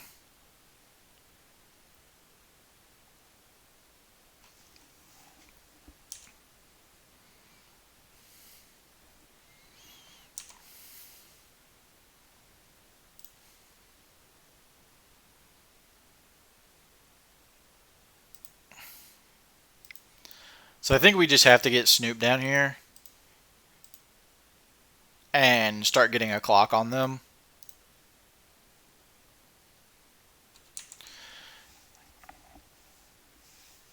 I mean, yeah, this works. For next turn.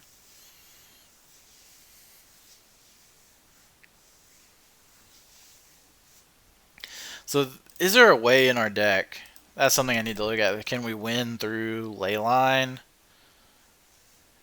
I guess we could if we would have brought in Patchlick Mons. This only does to creature a Planeswalker.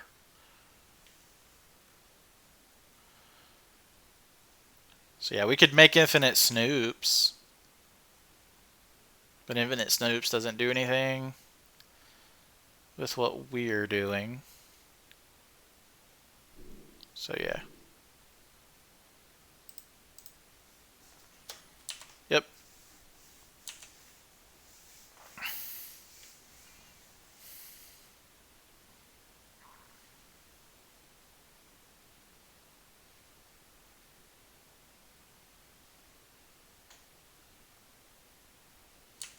On life, yeah.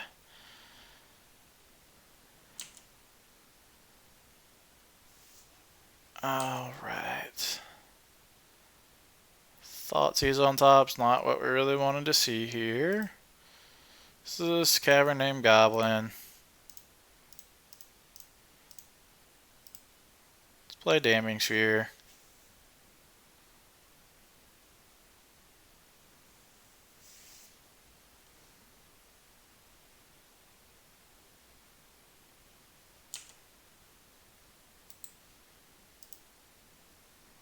His Leyline of Sanctity really hit us hard.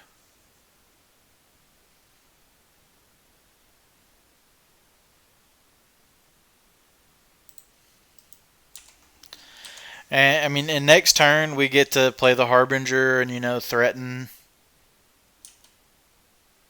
lethal on their end step and just hope they don't have stuff. But here I'm really just trying not to get comboed. But I mean, I don't think they have it right here, or they can't have it here unless they have. Yeah, they won't be able to do it here. So like they can play this Lotus Bloom for free.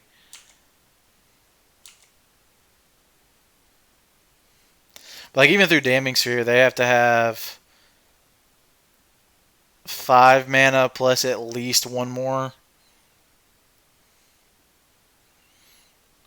spell that's going to cost at least 2 or 3.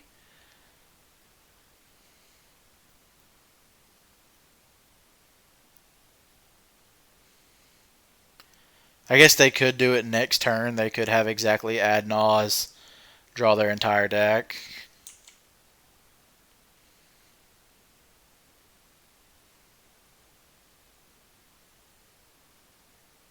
Exile all the Simian Spirit Guides and cast Lightning Storm.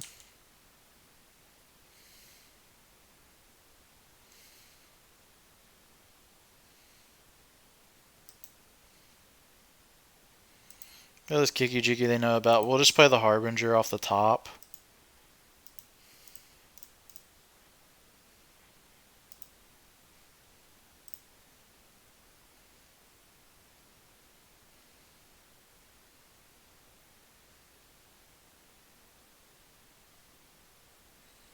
Just going to go off here.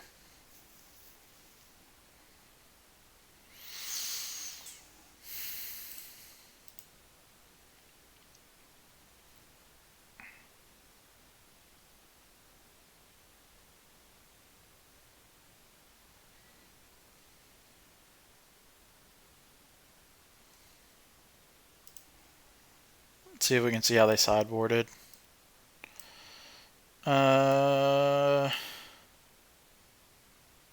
Push.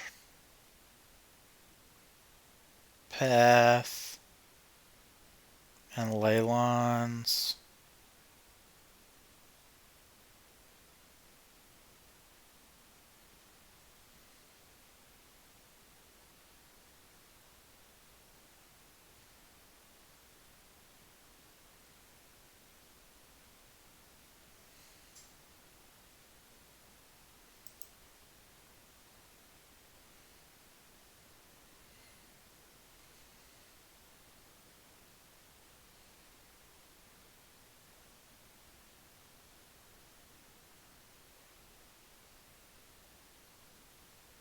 Yep, they had just enough.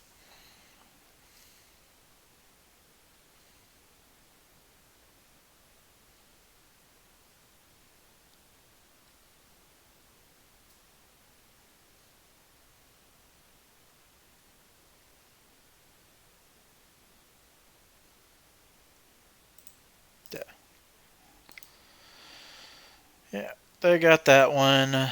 Alright, so Pashalik Mons doesn't do anything here.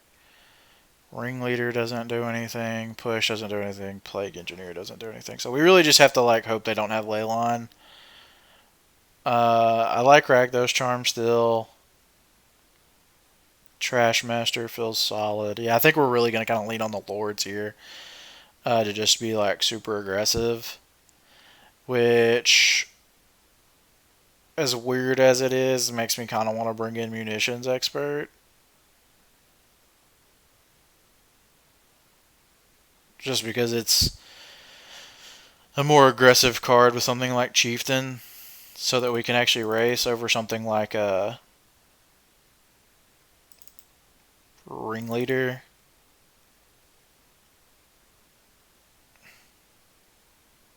Because we're just trying to go fast here.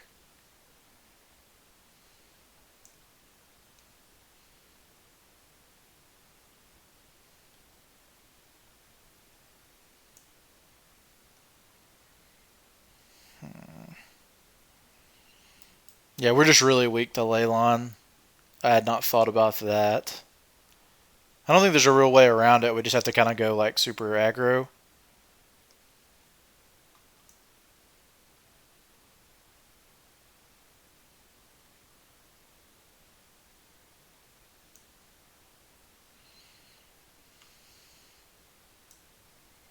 How often does this actually matter?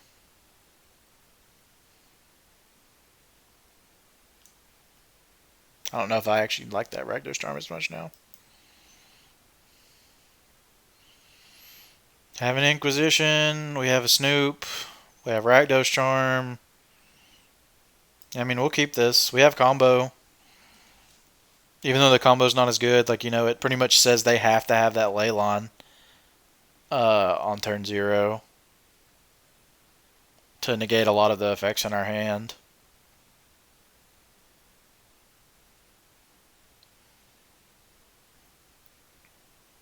Yep. So now we're on the aggro plan.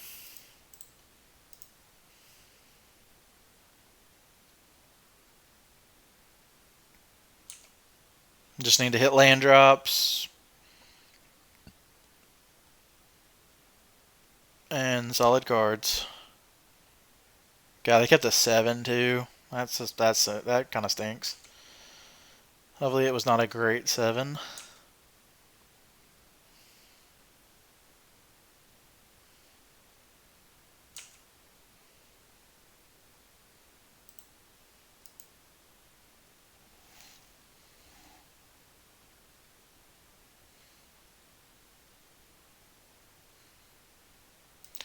Another Snoop.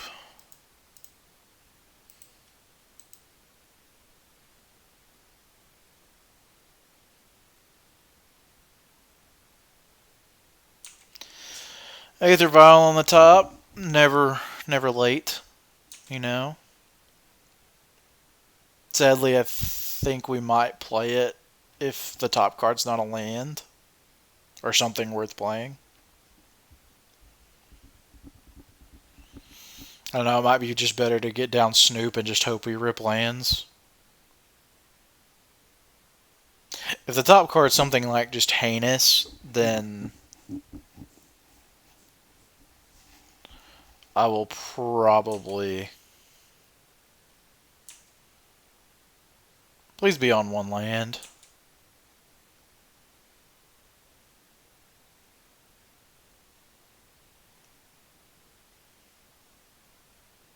Please tell me they kept like a shitty hand, but it just had Leyline. Ah. Darn.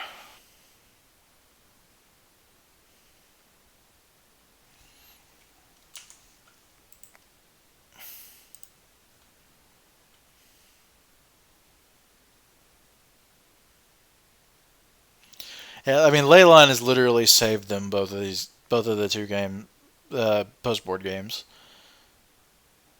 And I think they've been fortunate that they got to mulligan. They didn't have to like mulligan to a Leyline hand. They just like, you know, ripped like a solid 6 and a 7 with Leylines. Alright, so there's your Blackleaf Cliffs. So we're just going to go ahead and snoop it up here. Get in and try and get in for the most damage possible.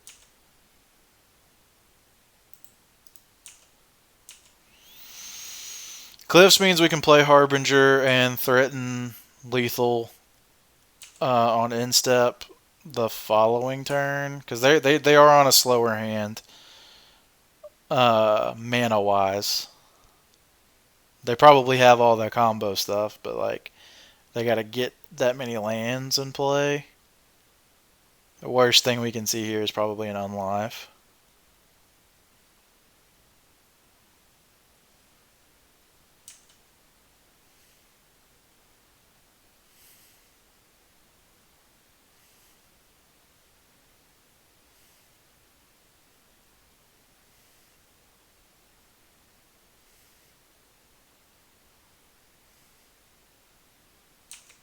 I was gonna be really sad. I got like super nervous that was gonna be an echoing truth. But Peer Through Depths is fine.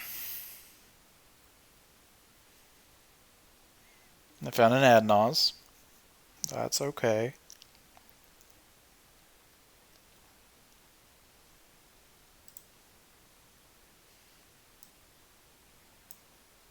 So we know opponent has an Adnaz.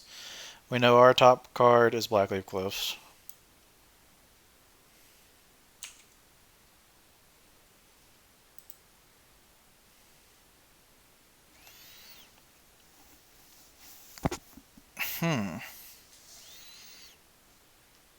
So like this is just it. I don't even know if it's worth playing the Harbinger.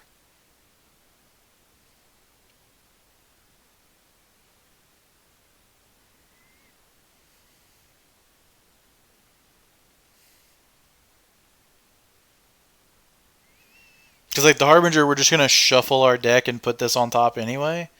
So maybe here we just play Aether Vial, hold up Rakdos Charm for like a possible Pentad Prism or something like that, and then just try and make Infinite Snoops and Instep.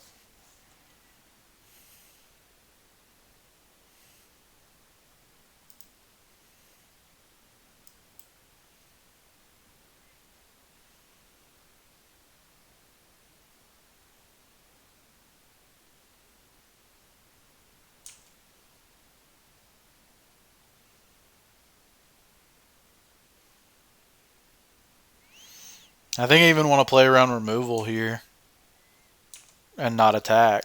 As weird as that is, I think we're just going for this and hoping they don't have it.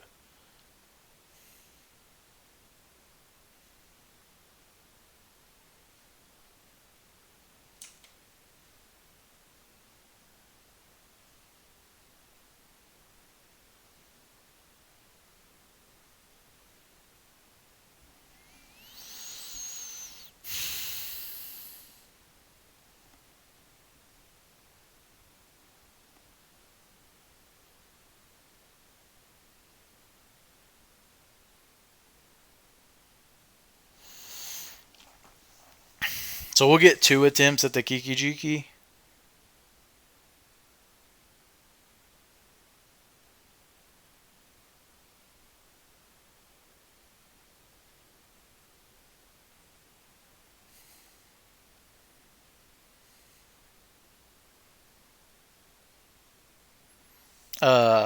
Making Infinite Snoops at Instep line.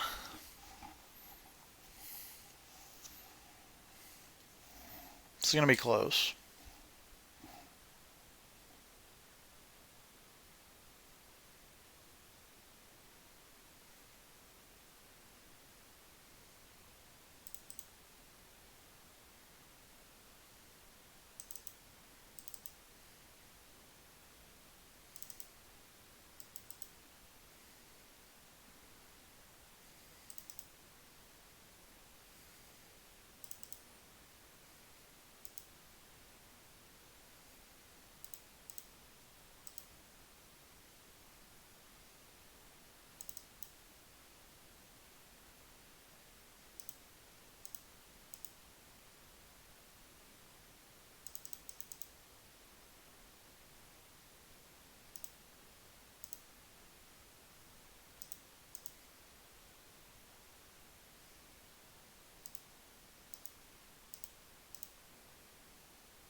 And see now,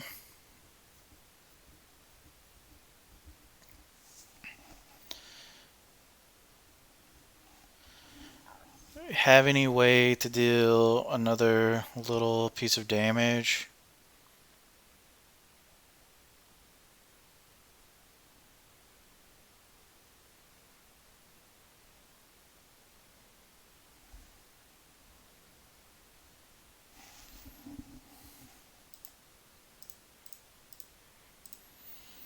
So yeah, here we want to play Harbinger. I'm trying to think if there's anything we can do here that can actually end this in the game for us.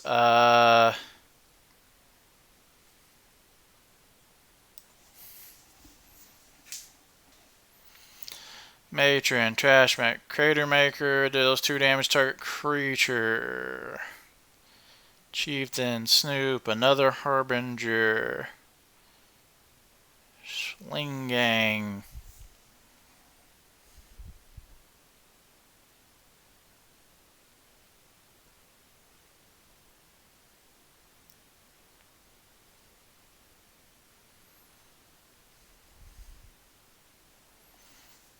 Trying to think, I mean, I think it was just Kiki Jiki just to make sure we don't get hosed by uh,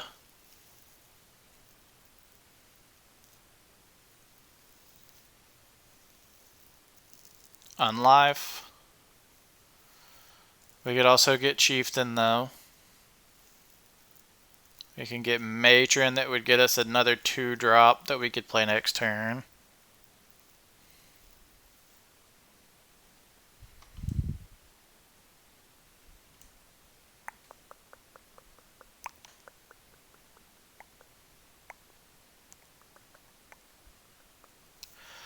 I really don't know. I think we're just kind of like we're in the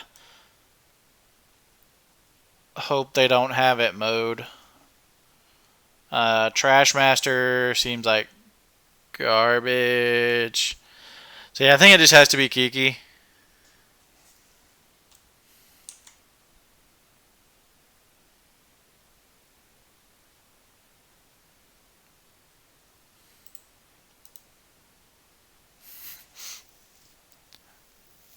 All of our Snoops die.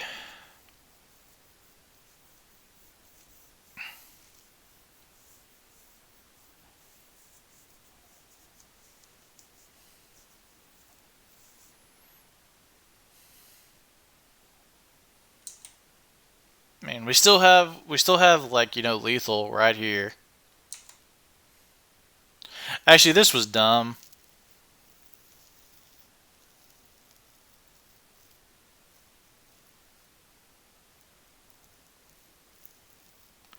I guess on our upkeep we can stop.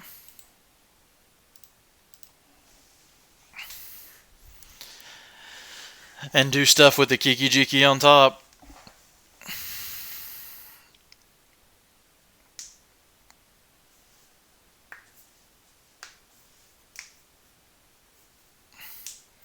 Wow, we got there. This is a really weird matchup. Did not expect to get there in that one.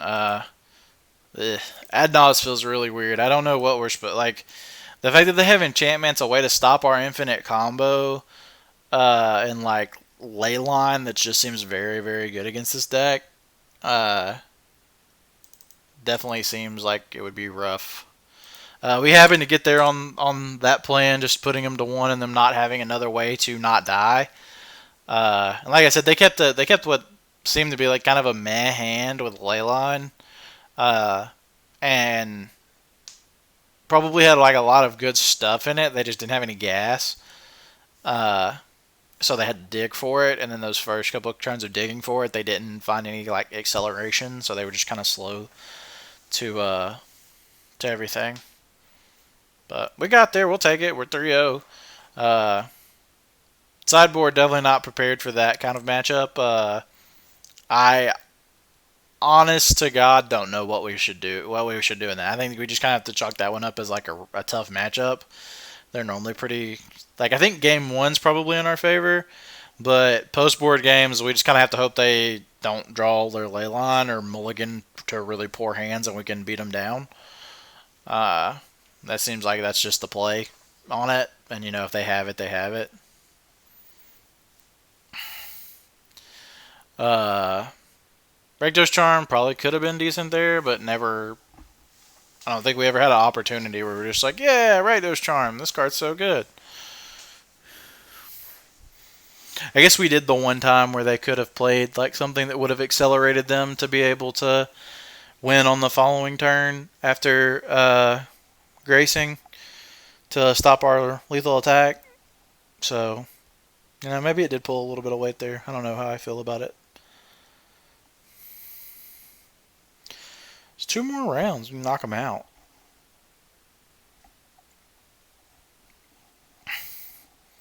But yeah, Leyline with all of our abilities being targeted, even something like Pashlik Mons being targeted, like Pashlik Mons, I wish it just said, you know, each opponent does 1 damage to each opponent.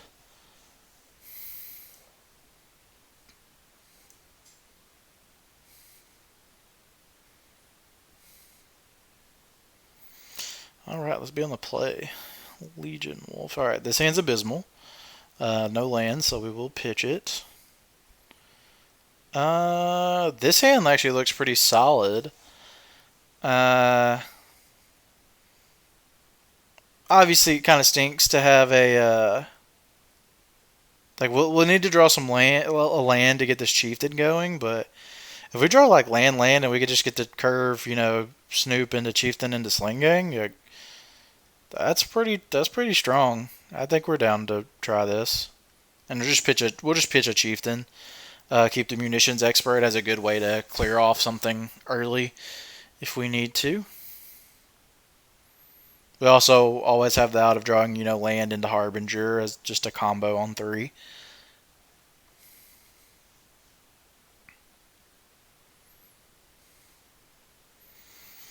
But land's good. Land Harbinger's good.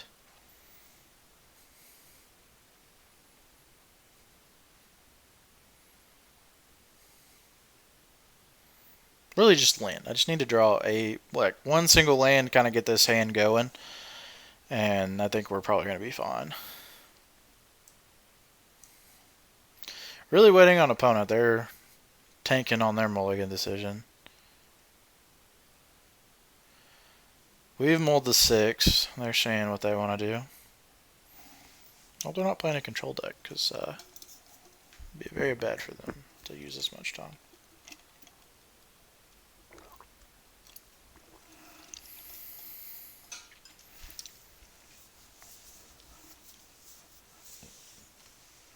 Well, while we wait on opponent,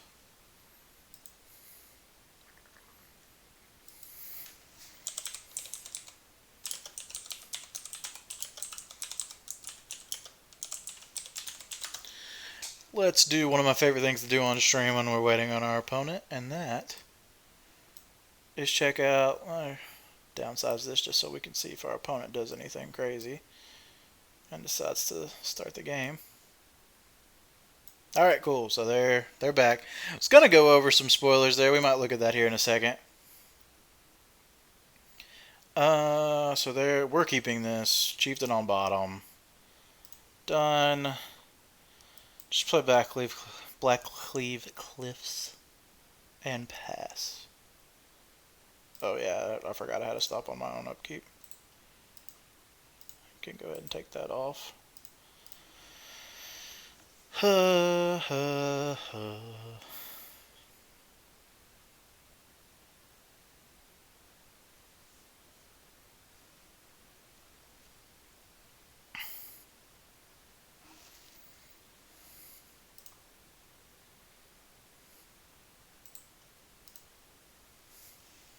Island. Opponent could be on this control deck that might just time out against this because they're playing slow. Haven't got a good chance to really jam the control matchups with this deck, but I've seen a lot of them and they seem pretty solid. Uh, Only issue is we have to hit our land drops, which if they're playing path should be fairly easy for us. But uh, just hitting our land drops so that we can actually cast our spells as we draw them and not getting like flooded on fours. Uh, if I could change anything about this deck at all, it would be that our curve being so high, just to incorporate combo pieces and other things like that. Uh,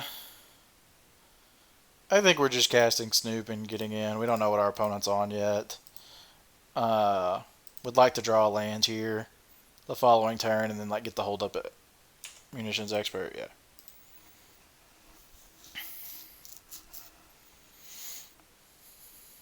Sweet. So we're drawing land. We will get to Inquisition Steam Vents. Is it Charm? Alright. Sure. Is it Charm is fine. So I kind of want to just get in with this Chieftain. Since they're tapped down here. And then to get in a little bit of chip damage, and then we can Inquisition them the following turn. Or we'll draw a land and just GM Sling Gang Lieutenant, especially if they tap down. But with him tapped out there, I think it's correct to just jam the Chieftain. Catcher, you try him. Alright, so this looks like Escape Shift. So let's Inquisition you.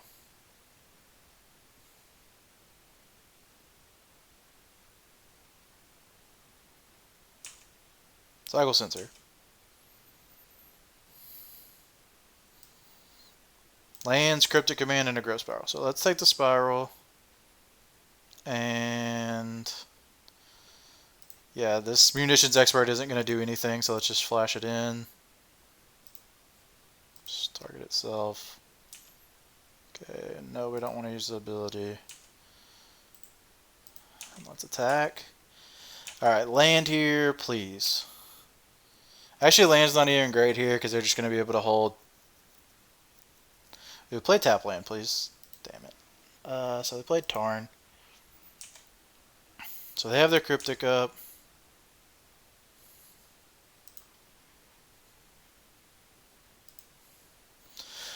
So just to ensure we get in, because they could easily just tap our stuff down and counter Snoop.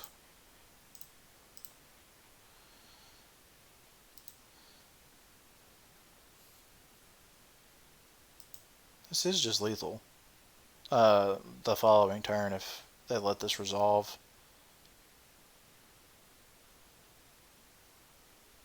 And if we draw a land.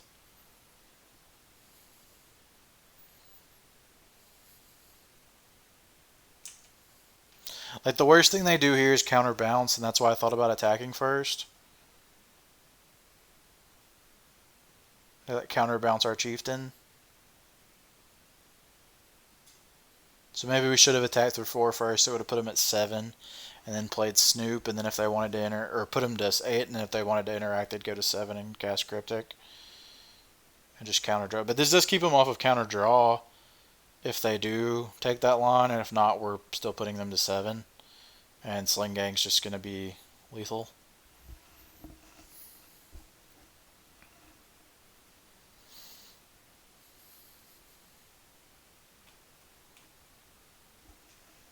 Interesting.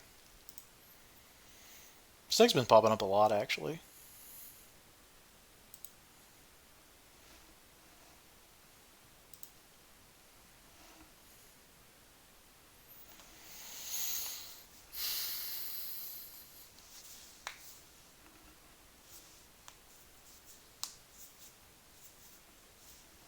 I don't know what a...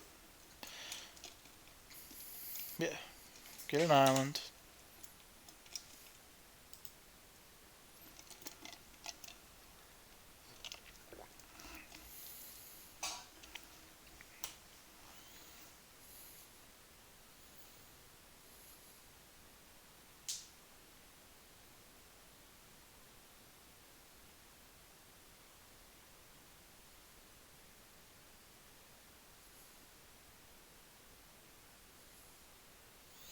So counter draw, sure.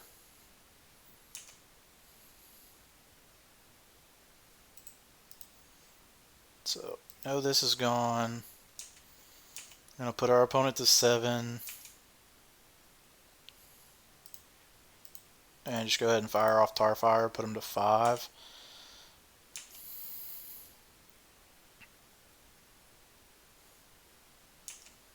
Uro was a good draw there. Come on, land. Please land. Let's put a Ketria Triumph into play tapped, please. Sling land or untapped land. Let's say that one first. Not Blackleaf Cliffs. Untapped land into Sling Gangs, lethal here.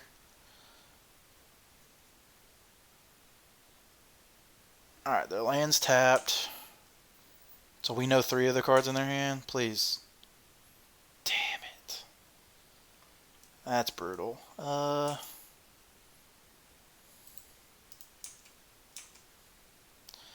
put them to 4. Oh, we need that land. Probably going to play Uro here.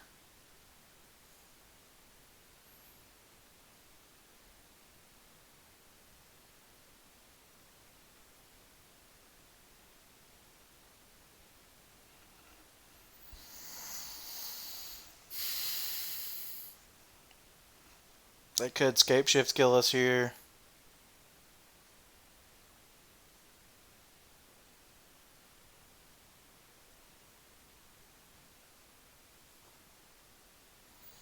Yep, gonna play Uro. Probably put both Ketria Triumphs into play.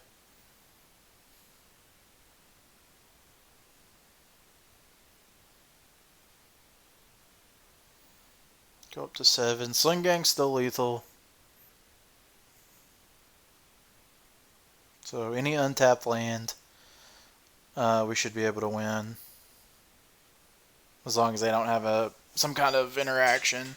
Which they might now. I mean, they have 2 unknowns. They're going to draw a 3rd unknown.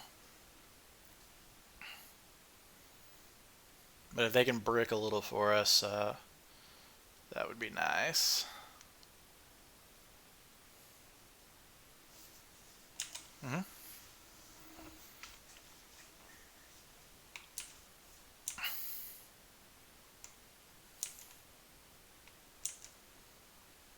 Neuro's such a good card.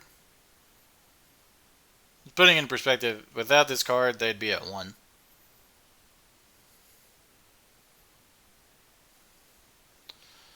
So we know they have a Ketria Triumph in hand. So we're just kind of hoping to like... Alright, now we got to fade Remand here. One time.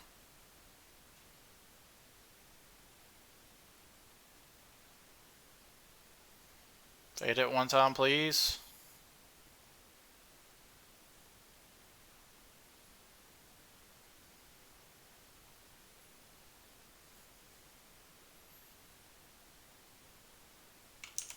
Opt, okay, Opt's good. Now we just have to fade remove, like, Bolt on Chieftain. Sweet.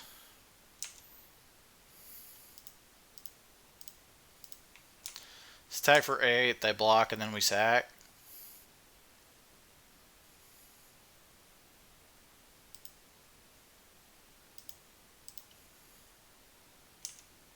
Get in for 6.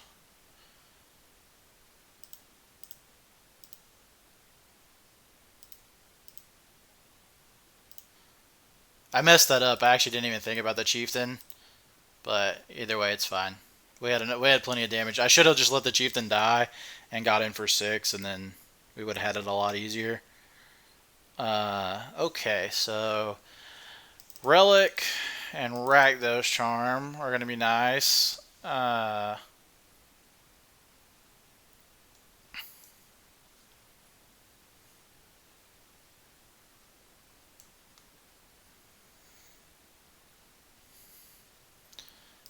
Tarfire is awful. Boyle's pretty solid here. Ringleader's good. Harbinger a little less good. I'm fine to trim 1. I don't think Pasha Bonds is nice here.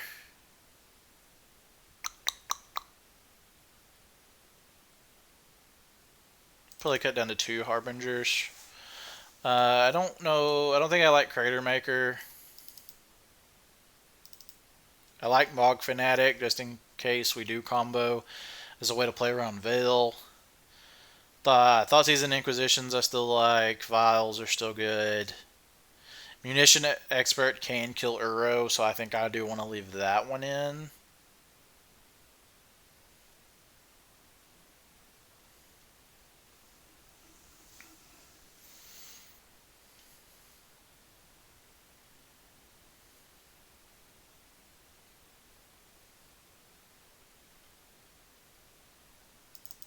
I think we can cut Kiki Jiki because put the cool Kiki Jiki in. Because of the combo being a little less all in on the combo. Kiki Jiki's not a card we necessarily want to draw because it's going to be super hard to cast and it is kind of slow for what we want to be doing. So I think keeping one in so that we can combo is fine, but we're definitely going to trim a lot on the combo as they are an interactive deck. I like Mog War Marshal in the fair matchups. Thought Season Inquisitions we already said are good. Pashalik Bonds helps us get in extra damage, so maybe we want to take that over a Ringleader that is kind of heavy against a deck with Remand and we only have 2 Caverns. And then the last cut...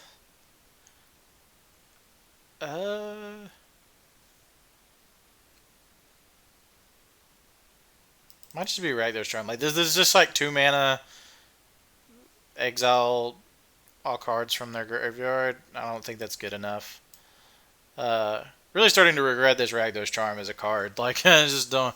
I think it was a bad thing to try, and I haven't really wanted it at all. This hand is 5 lands and 2 Inquisitions, so we're not going to keep it. This hand is close. If we draw 1 land, our hand is absolutely insane. Just being like if we were to draw runner lands, our hands look very good. I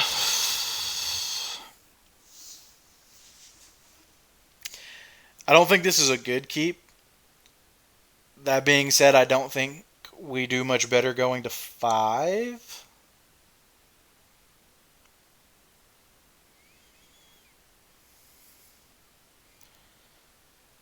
And this I don't know. This is just really bad. Like if we miss on a land for 2 turns, we probably just lose this game automatically. So yeah, this is actually much better. So that was correct. I still we're still cutting 2 lands from this.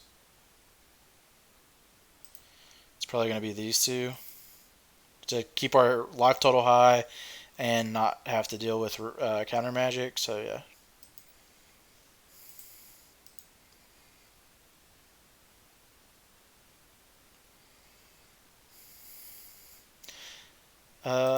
Let's Cliffs and Thoughtseize you.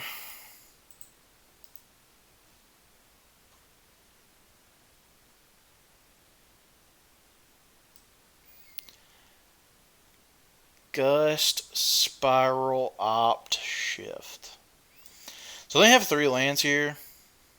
They're going to opt here. Gust is going to be able to hit our first threat. And I don't want to deal with that. So let's just get rid of Gust. Let them have the Spiral. I think we just have to be very aggressive here. And try and get on the board. And Gust is just going to buy them way too much time. Opt and Spiral are not things that I want them to have, and I definitely don't want them to have Escape Shift, but they can get that Escape Shift back whenever they want it. It doesn't matter. The Escape Shift only matters when it kills us, which is a long way down the line. The Spiral is going to be really good here. So they went ahead and fired off the top, played a Misty.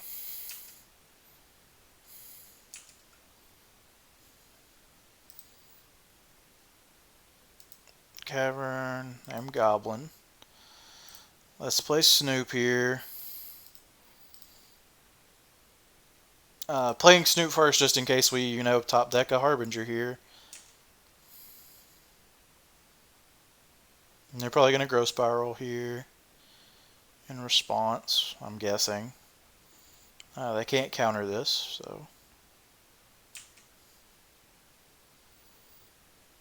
Getting Forest seems weird.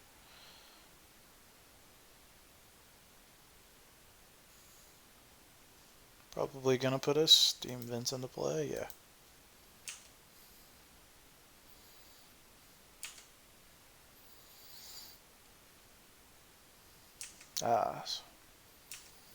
Well, we know we have a Kiki Jiki on top, which is not great at all. We might be able to cast it a little bit later. Do they have a land? I think they're doing that main phase looking for land. Ooh, that's very good for us. So they're on Escape Shift, 3 unknowns, and no lands. So let's just play this here. We're making red and red. Play War Marshal. We're going to probably actually pay for this Echo cost here too. Unless we draw something. Actually, I don't think there's anything that I think we just pay for the Echo cost because the downside of us drawing something good is too high. Or the downside of us drawing. Let's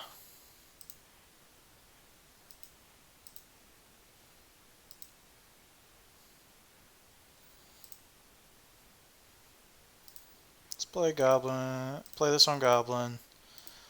Fire off Thoughtseize.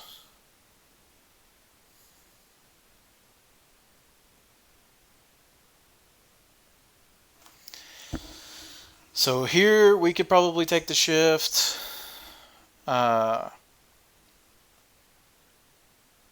Cryptic? Question mark. Counter draw with a Cryptic on our. Okay, totally fine with that. Like I said, we do not have a fast clock here. But Kiki Jiki on Mog War Marshal is pretty good. So if we do draw an untapped land here, we can do that.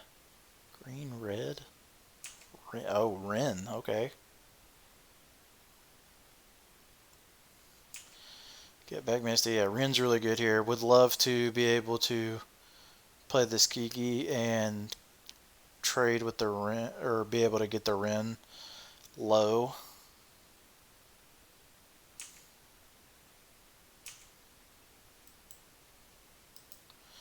That was probably the worst possible draw in our deck. Yeah,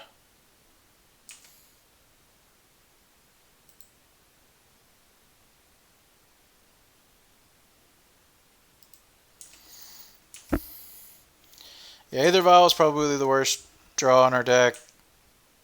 I really hope we can punish their Stumble here.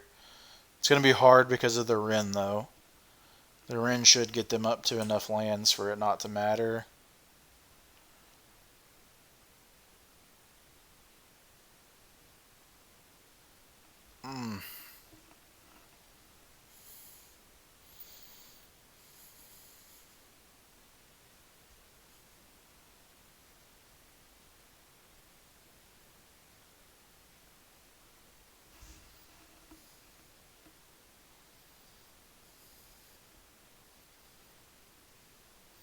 Really confused why they didn't crack that Misty and just go get their one of their cards back.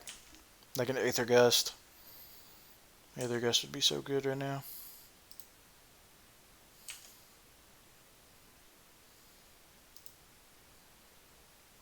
Alright.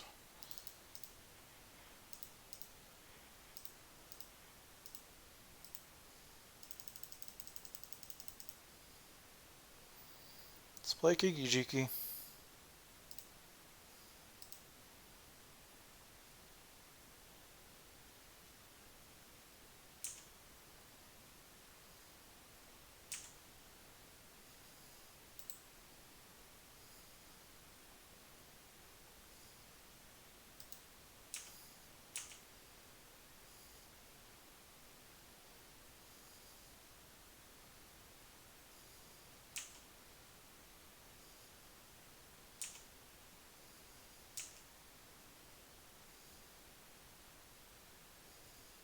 Sure. Why would they not just fire that off on the Mog War Marshal in response? There's literally no reason not to. You hit tap land here. They should be able to kill us here if they just play it right. Just play land and play Scape Shift. Yeah. Again, mill to 5, and we drew pretty bad there for a couple turns. Sacking all 7. Let's see if they can get the right lands. People mess this up all the time, so I am totally down to see if they mess it up. 1, 2, 3, 4, 5, 6. That is 6 in a Valakut. We are at 18. GG's. Okay. So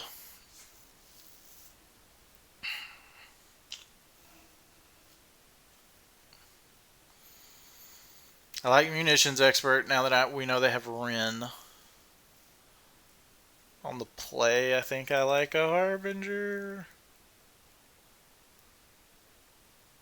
Or something like Chieftain.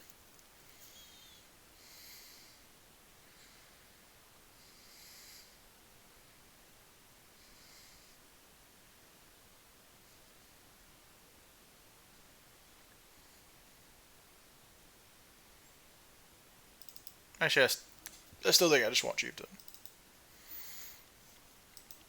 Like, yeah, to draw one of Kiki Jiki there was pretty unlucky. We'd love to draw a Boil. So Inquisition into hopefully something else, Chieftain and Ringleader. And this hand seems fine. It's pretty aggressive, and we get to kind of refuel with this Ringleader, hopefully. I think we'll try this on the play. Just, hoping to be as aggressive as possible.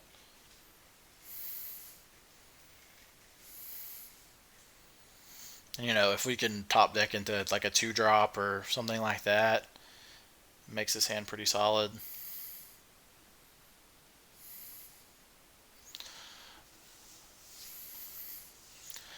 Don't get me wrong, this hand's nowhere near like great, but as like a good fair hand, it's not awful. We're so yeah. What?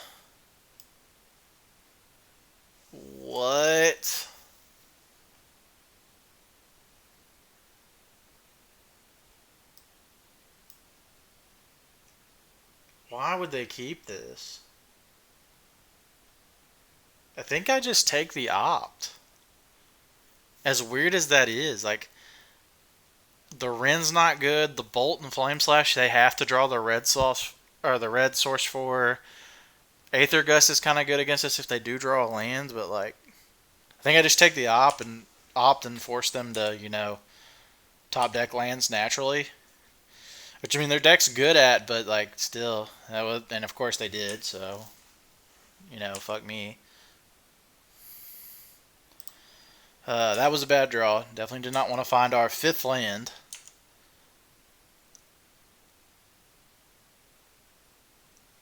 So they get to gust our Chieftain here. Jesus Christ. Come on, deck.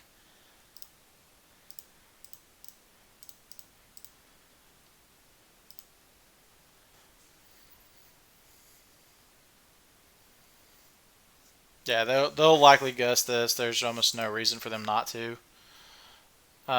They could just let it resolve and, bolt it too, I guess. That would be the smartest thing for them to do.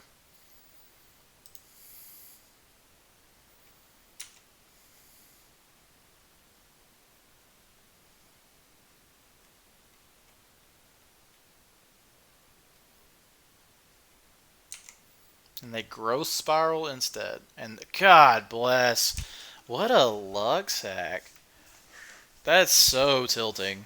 To like just to not get never punished ever for keeping the most crap hand. Like a literal one lander with an opt that is not even that good.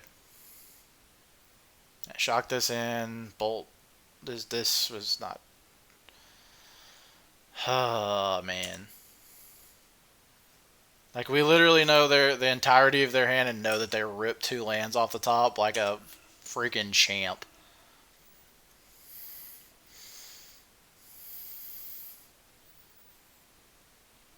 So let me guess, they rip land, play Uro, and then rip another land to put into play so they can hold up Aether Gust? That would be hilarious.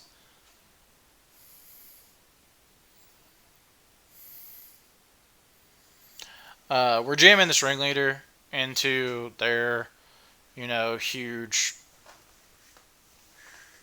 glaring Aether Gust. No matter what, because I think we just have to. Like, we'll put it on top and we'll play it again, but we have to get the Gust out of their hand at some point. Nice. Yeah, Ren's. Well, I forgot about Ren being. Yeah, Ren get the Misty, play the Misty. Now they get to hold up Gust.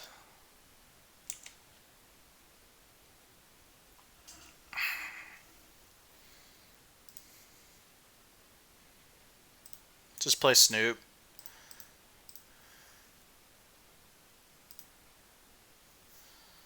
See if they'll Gust this.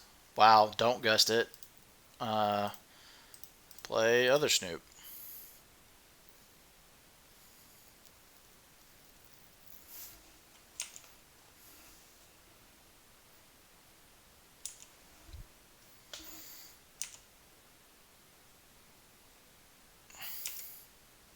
Opt. So Opt was their one unknown. They replace it with another card. Gonna fetch, maybe?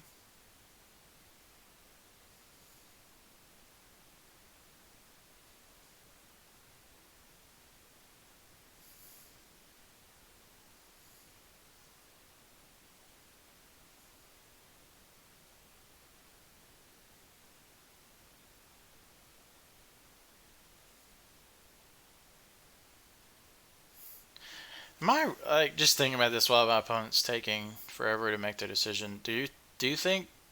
I really wonder if we're gonna be like if we were punished for taking that opt and not taking like a better card that's probably better throughout the long game and harder for us to answer, like Ren. Uh,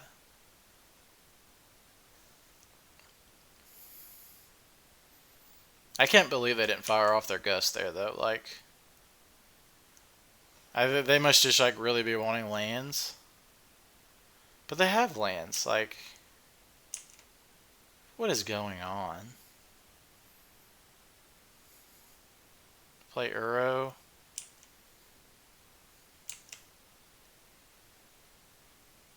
We're gonna bolt one of our Snoops. And Flame Slash the other, I'm guessing. Because we know what their top card is. So they just played this. There's only one unknown in their hand. Still, we know they have Lightning Bolt. Well, there's 2 unknowns in their hand. One of them was Kedria Trial.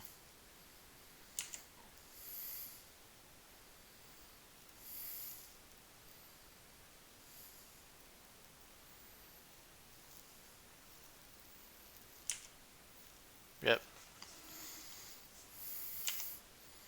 Play. Just gonna go shock in another one and bolt the Snoop.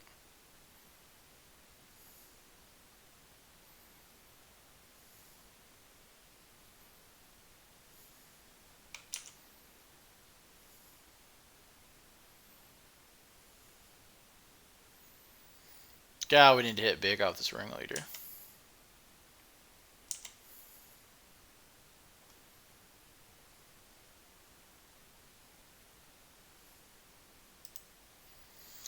We've drawn so much trash that I think I just want to go ahead and play the ringleader, knowing that we've drawn so many lands recently. Hopefully the top of our deck is just actual gas.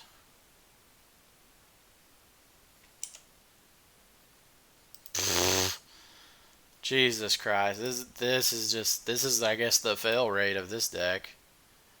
Oh my gosh. This has been horrendous.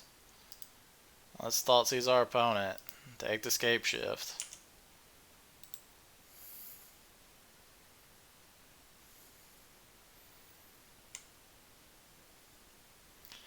Is it even worth attacking Ren and 6? Or do we just start attacking face?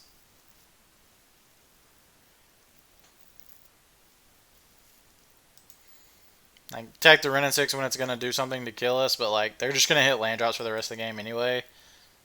They're about to play Euro. And the only way we cheese this game out is if we can somehow... I don't even know, like... Our best draw is the other ringleader.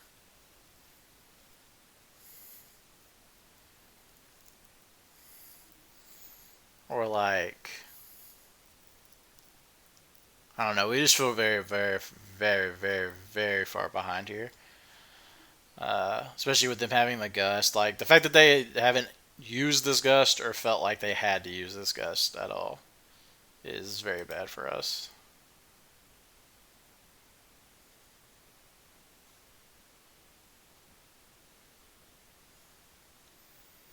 Yep.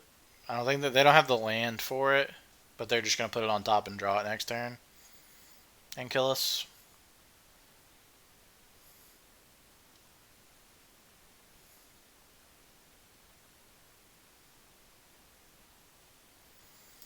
Yep. Uro. Draw escape shift. Is the one card in your hand that you magnificently drew a green land? No, wow, okay. That would be fitting for opponent here. But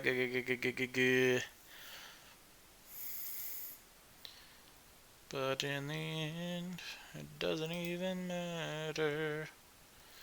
So I mean, yeah, we play our War Marshal. Like, we're just super dead, but you know, maybe our opponent will mess up or something. So let's play War Marshal. They're just like snap letting these resolves. They don't even care about our Aether Gust at all.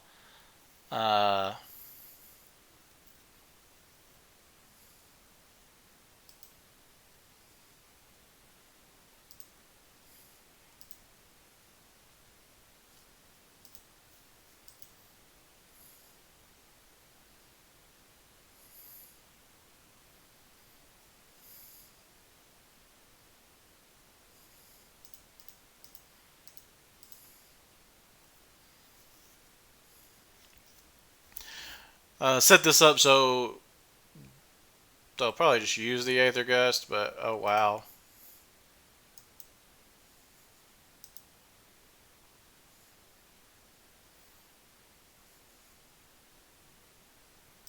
Ah, got me. They just had a bolt too. Was hoping that they would just let it hit Ren and we could be able to kill the Ren, but I mean, we're dead here anyway. They draw. They have escape shift in hand, so we just have to hope they mess up. We'll play it out just in case, but looks like we're dead here. And the 5-0 dream is over.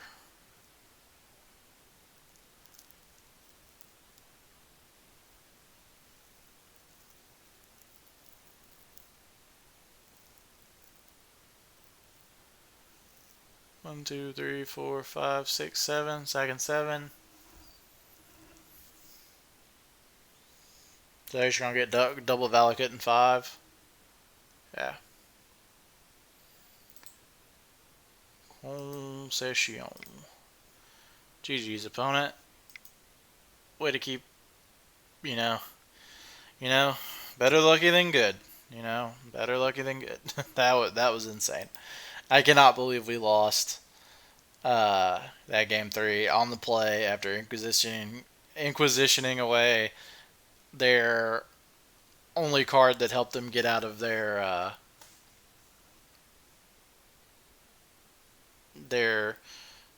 just absolutely pitiful land situation. Like, they kept the 7 with a 1 lander, and some decent cards, and then just rip the probably the best land in their deck for them to rip there, other than fetch land.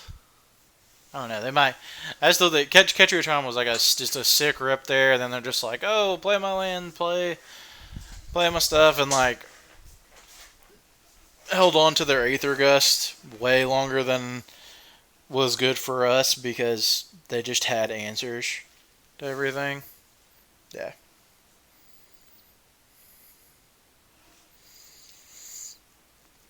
Oh, let's see if we can bring home this 4-1. I wonder what is Hayashi on? 21 trophies? That's insane. Wusa doing really good. Wusa's been playing a lot of 5-color Niv. Tunneling Cat. Back to, you know, greatness, but not the insane numbers that they were putting up earlier. Tunneling Cat like came right out of the gate and had like 7-8 trophies because E-Tron's just busted. Alright, on the draw here. Game 5. Can't be mad about that. I mean, it's a pretty solid hand. Pretty aggressive too, which I kind of like. So we'll keep this. Got a couple draws at a Harbinger to try and combo if they're a non-interactive deck. If not, though, this is still like a good start. Vile and the Snoop is just like one of the better starts in the deck. But getting to follow it with like Chieftain second Snoop attack for a lot is pretty nice. Is this Grixis Death Shadow? Seems like it. Yeah, take your pick. Probably taking our Aether Vial. Because like we already have double Snoop, just taking us off of our turn 1 play.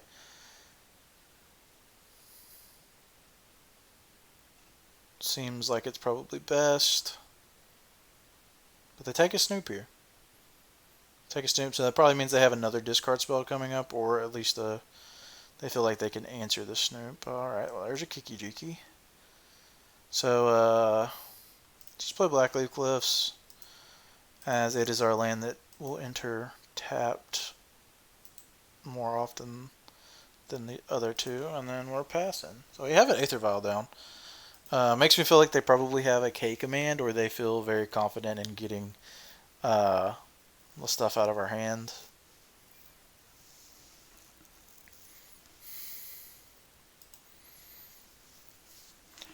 I think I would have taken Aether Vial there, as their deck's full of a lot of interaction, so I don't think Snoop is just like all that great. Like in the combo's not all that great, but us being able to put out multiple threats a turn seems like it'd be really good. So signals that they probably have K command to me at least. Who'd they bobble? Bobbled themselves and then fetch, so I didn't want their top card. So they're at 4 cards. Gonna go to 5 on our upkeep. Steam Vintage, no shock. Interesting. That's interesting there. I guess trying to preserve their life total a little bit, maybe.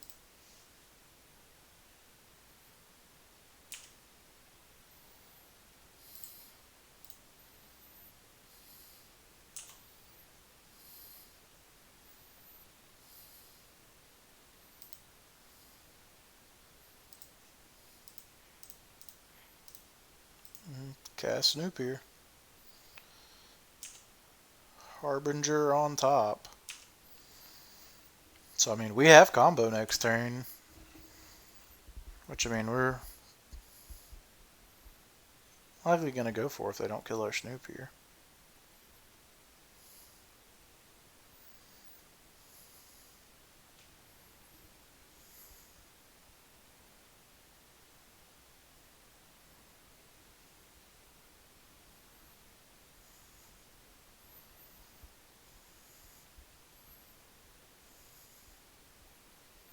Terminate the Snoop. Figures. And a Death Shadow. 1/1 Death Shadow. Got it.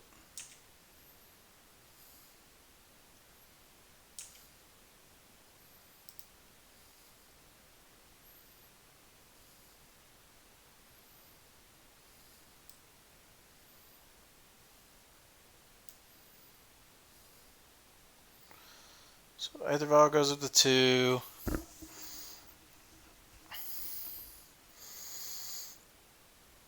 So I think we use this turn to set up a pretty solid attack next turn.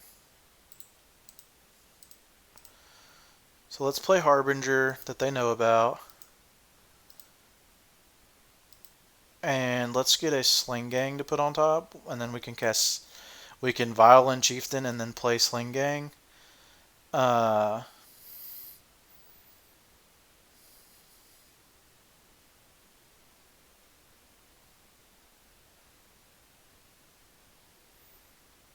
And really make it rough on them. I feel like Sling Gang's just an all-star in this matchup, just it pushing through a little bit of incremental damage because Death Shadow gets itself so low.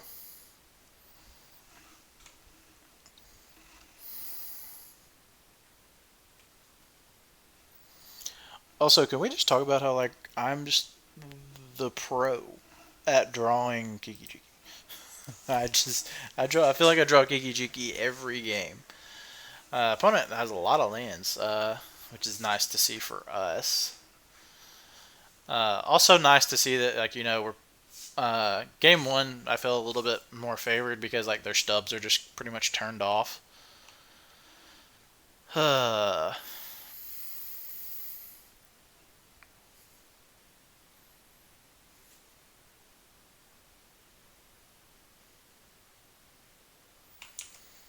Snapcaster Mage. Got it. Gonna snap Thoughtseize here.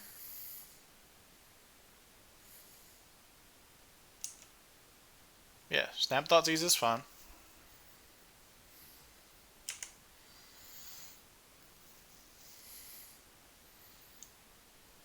We'll put our opponent to 10.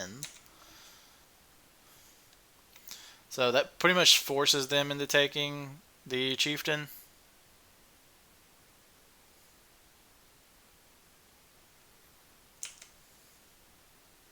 Oh, wow.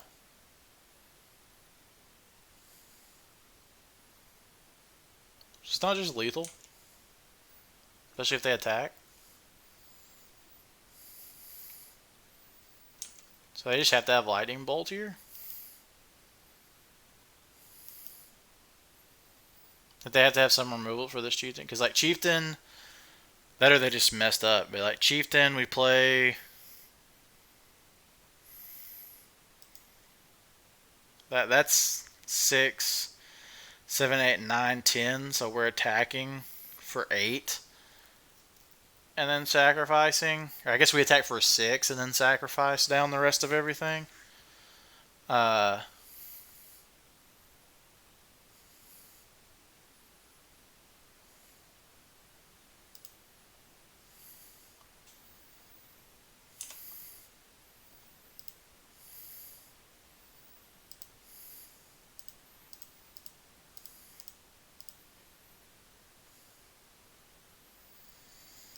So if we play Sling Gang now, they could kill Sling Gang before the Chieftain.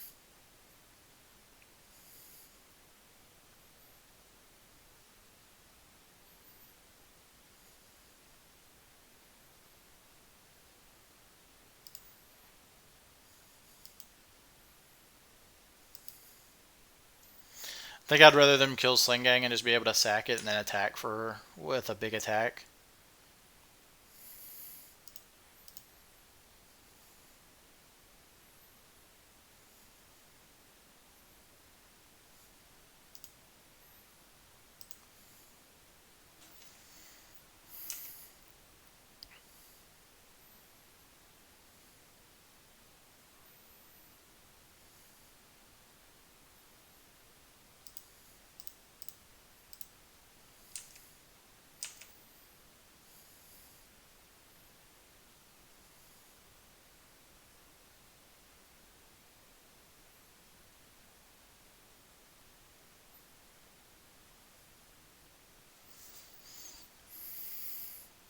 They have to have a removal spell here.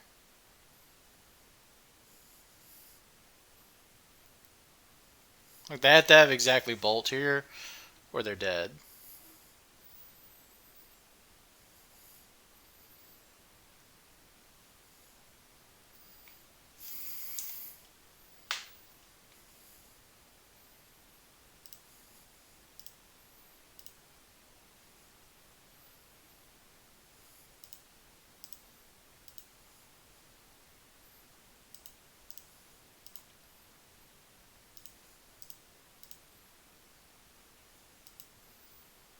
Exexies.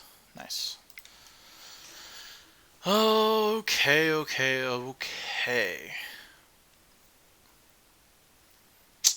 Uh, Boyle seems pretty good against the Death Shadow deck. I don't think I really care for these. Relic seems less needed. It could be nice though. Fatal Push is a big one here. And getting something like Tarfire out. Mog Fanatic is not needed.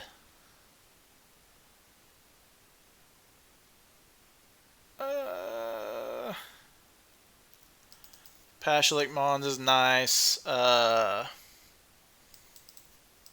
Ringleader's nice. Definitely want to cut down on save the cool one. On combo cards.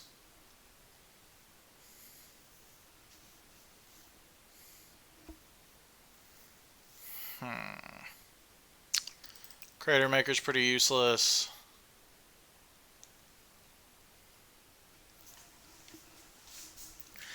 I mean, so let's see. Of their lands, they have usually 1, 2, 3, 4 of their 7 lands are islands. So how good is Boyle against them? Just being able to, blow up their lands. How often are they not going to have a board presence before we can Boyle? I think Boyle might just be too slow. So if we get rid of Boyle, and bring in relics to counteract something like Snapcaster Mages or early Gurmag Anglers. Also gives us another solid turn 1 play that is not dead. If we get super grindy, can probably also trim a Thoughtseize here. And actually keep in this Tarfire just as a way to maybe push through a little bit of extra damage. Starfire are mainly bad, but in a matchup like this where they get as so low on life, yeah, we're keeping this hand. Seems great.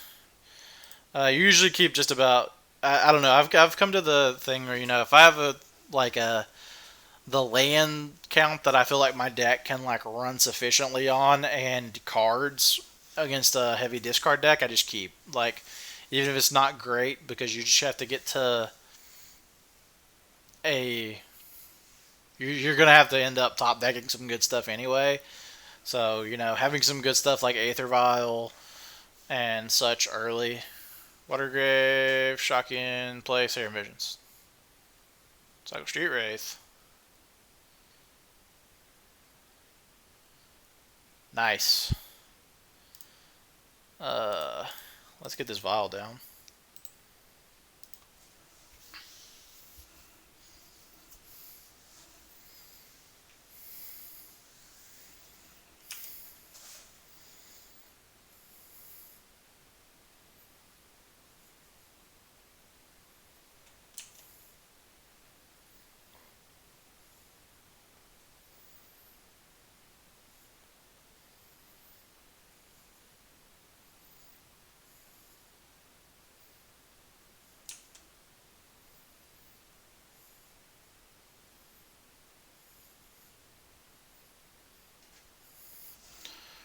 Opponent getting that life total low. Gonna Thoughtseize us, sure.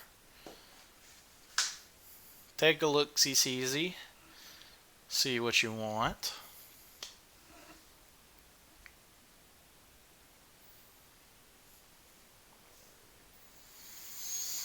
If I was looking at this hand, it's probably I would say it's probably the Snoop. Snoop just seems like the best card.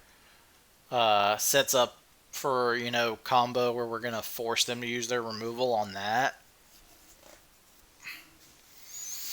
And there's a Death Shadow. Alright, that's a 3/3 Death Shadow, which is kind of unfortunate because we cannot kill that anytime soon.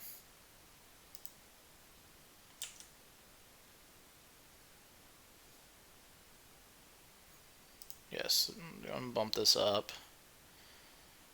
Cavern of Souls. Yeah, this is not very good for us.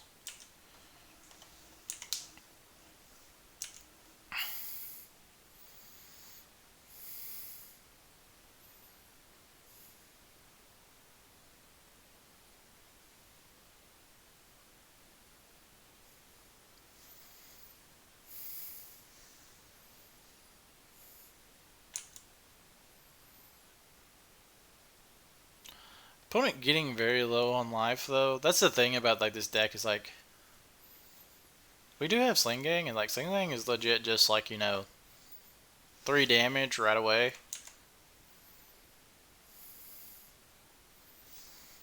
Yeah, so we're gonna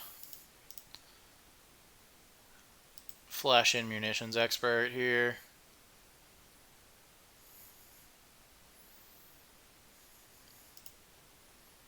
And just block.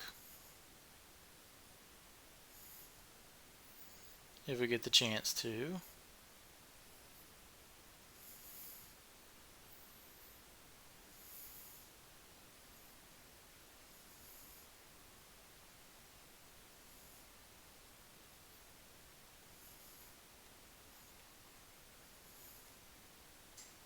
And just Fatal Push our Munitions Expert. That is fair. So I actually think we're going to play Matron next turn and get Goblin War Marshal. Or Mog War Marshal, sorry. So yeah, hit us down to 14 here.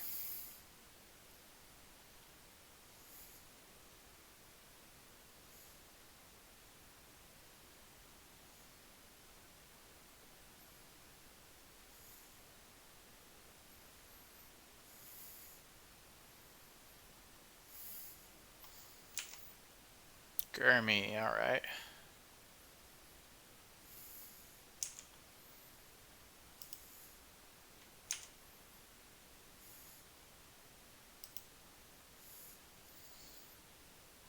Okay, Chieftain is an interesting one. So still think we're gonna Matron here. We're dead to Temur Battle Rage, but we always are gonna be dead to Temur Battle Rage.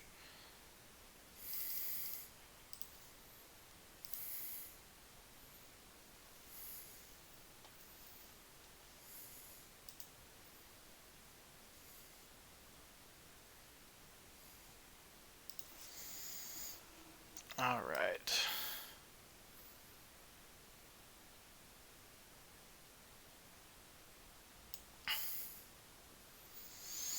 Have to get a 2-drop here that makes and I want to make bodies, so I think Mog War Marshal is just the best one. Play War Marshal, we can block with it, and the Matron, we still have 2 bodies left over, and then we follow up with Sling Gang and Chieftain.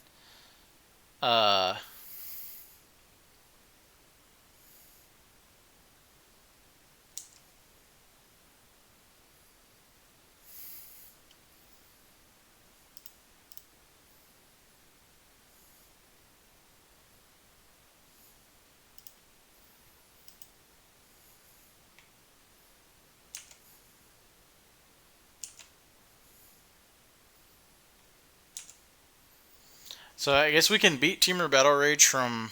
We can't beat Temur Battle Rage because it's going to be on the Death Shadow. No matter... Because they can make themselves lose life.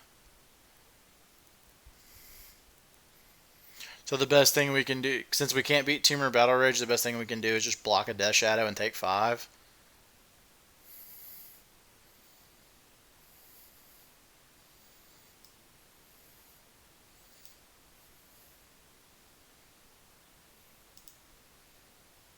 No TBR. That's big for us.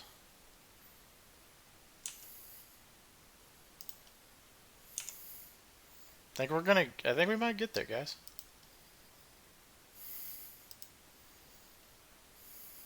Goblin.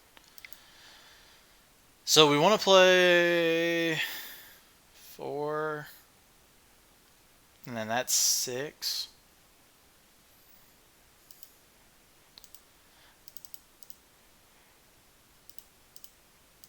So we want to play Sling Gang first, because it guarantees us 4 damage right here. Sweet. Got there, guys. So 4-1.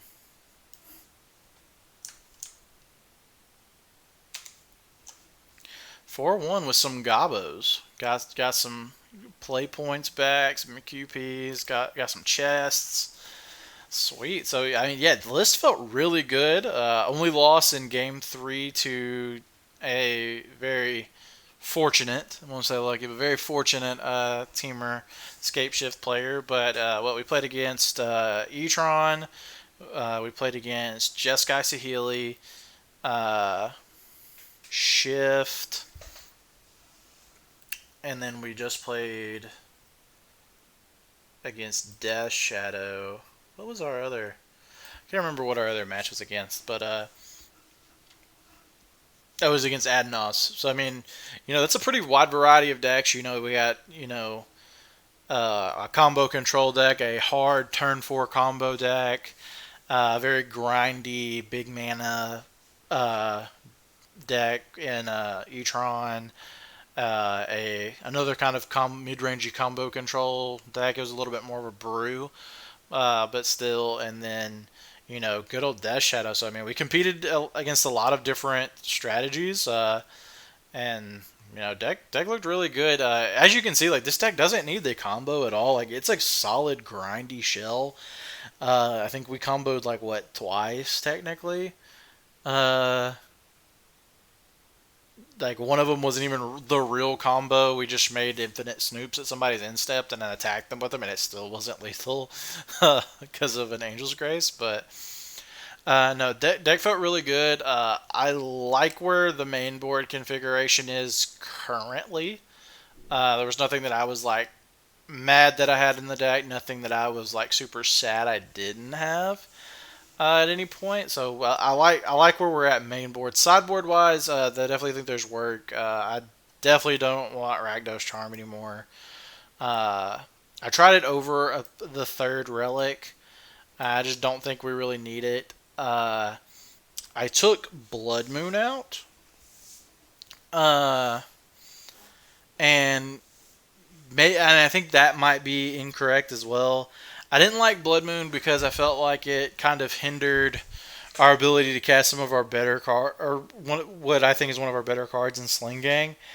Uh, but in the matchups where Blood Moon is actually really good, I think that we are losing a lot by not playing it here. So maybe we want to do that.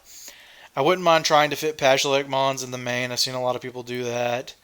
If I did, it would be over a spot like Mog Fanatic. Mog Fanatic wasn't great. This is probably the only card in the main that I'm kind of mad on. Uh, but I do like having some extra one drops so that we're not as clunky up top.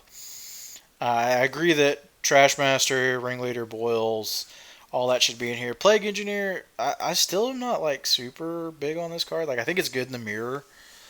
And I think it's good against obviously against other tribal decks, but I don't know how good it is in the mirror. Like in the mirror, I think you probably just are having to deal with discard and removal and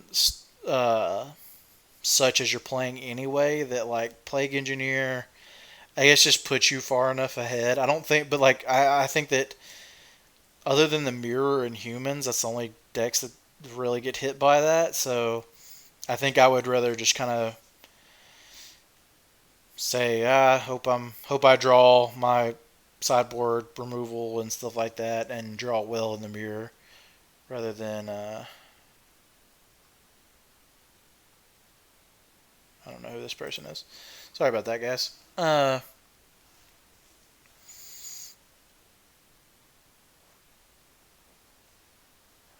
But back to that, I think I would rather not try and board for the mirror as much, other than the removal that we have to answer certain things, and just try to be the person who draws more ringleaders uh, and such. As many times as we cut Bogart Harbinger today, and where the meta is right now with it being fair, I think Zach Allen is actually right. I don't think I want to go to 2 copies, but I could definitely see us going to 3. So something more like this, bringing in like a Pashalik Mons uh, out of the board, and maybe even the third ringleader, or fourth munitions, or third Mog War Marshal. Mog War Marshal has been pretty good in the fair matchups as well.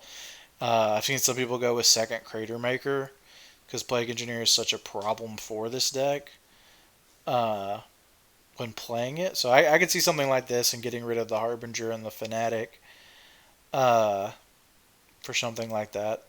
And then I think these might just need to be Blood Moons. Definitely going to test this list more. We're going to be doing a lot of Goblins content, as well as some Blue-Red Electro End. For those of you that haven't watched, this is the newest list that we're working on here.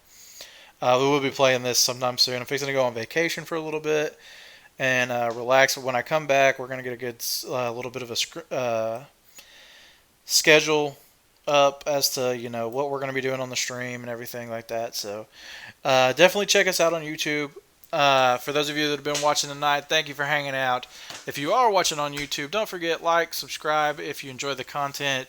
You can check out some of the other content we got on the channel, all kinds of different stuff, always posting new stuff. If you want to know when I go live, check the Twitter account. The Twitter account is at Sir Cheese Did It Great, just like it is right here above my head. Sir Cheese Did It Great on Twitter. Talk about all kinds of Magic stuff there, different stuff, spoilers, new cards, and stuff like that, new deck list. Post our different results and other stuff like that, things we might be trying on the stream or just trying for fun off stream. We also post there if we post any new YouTube videos or if we are going live. So definitely check that out. Leave a follow there, and that way you can be notified. If you are watching on Twitch, you can go follow, or you want to watch on Twitch, you can go to Twitch. Still is at Sir Cheesy to Great. When you're on there, hit that bell icon. That way you're getting notified every time we go live, and you can hang out in chat and watch us do some Tuesday Brews Day. We're going to be doing a little bit of serious streams here in a little bit, really testing and honing in some of the decks that I would call my pet decks, and things that I want to feature on the channel a lot more. Things like Goblins, a little bit of Amulet, definitely some Electro End, and kind of been dabbling with some Dredge a little bit here, so we might see that on the channel as well. But definitely, if you enjoyed the content, thank you for hanging out. I will see you next time. I am out. Make sure to stay cheesy. Have a good one.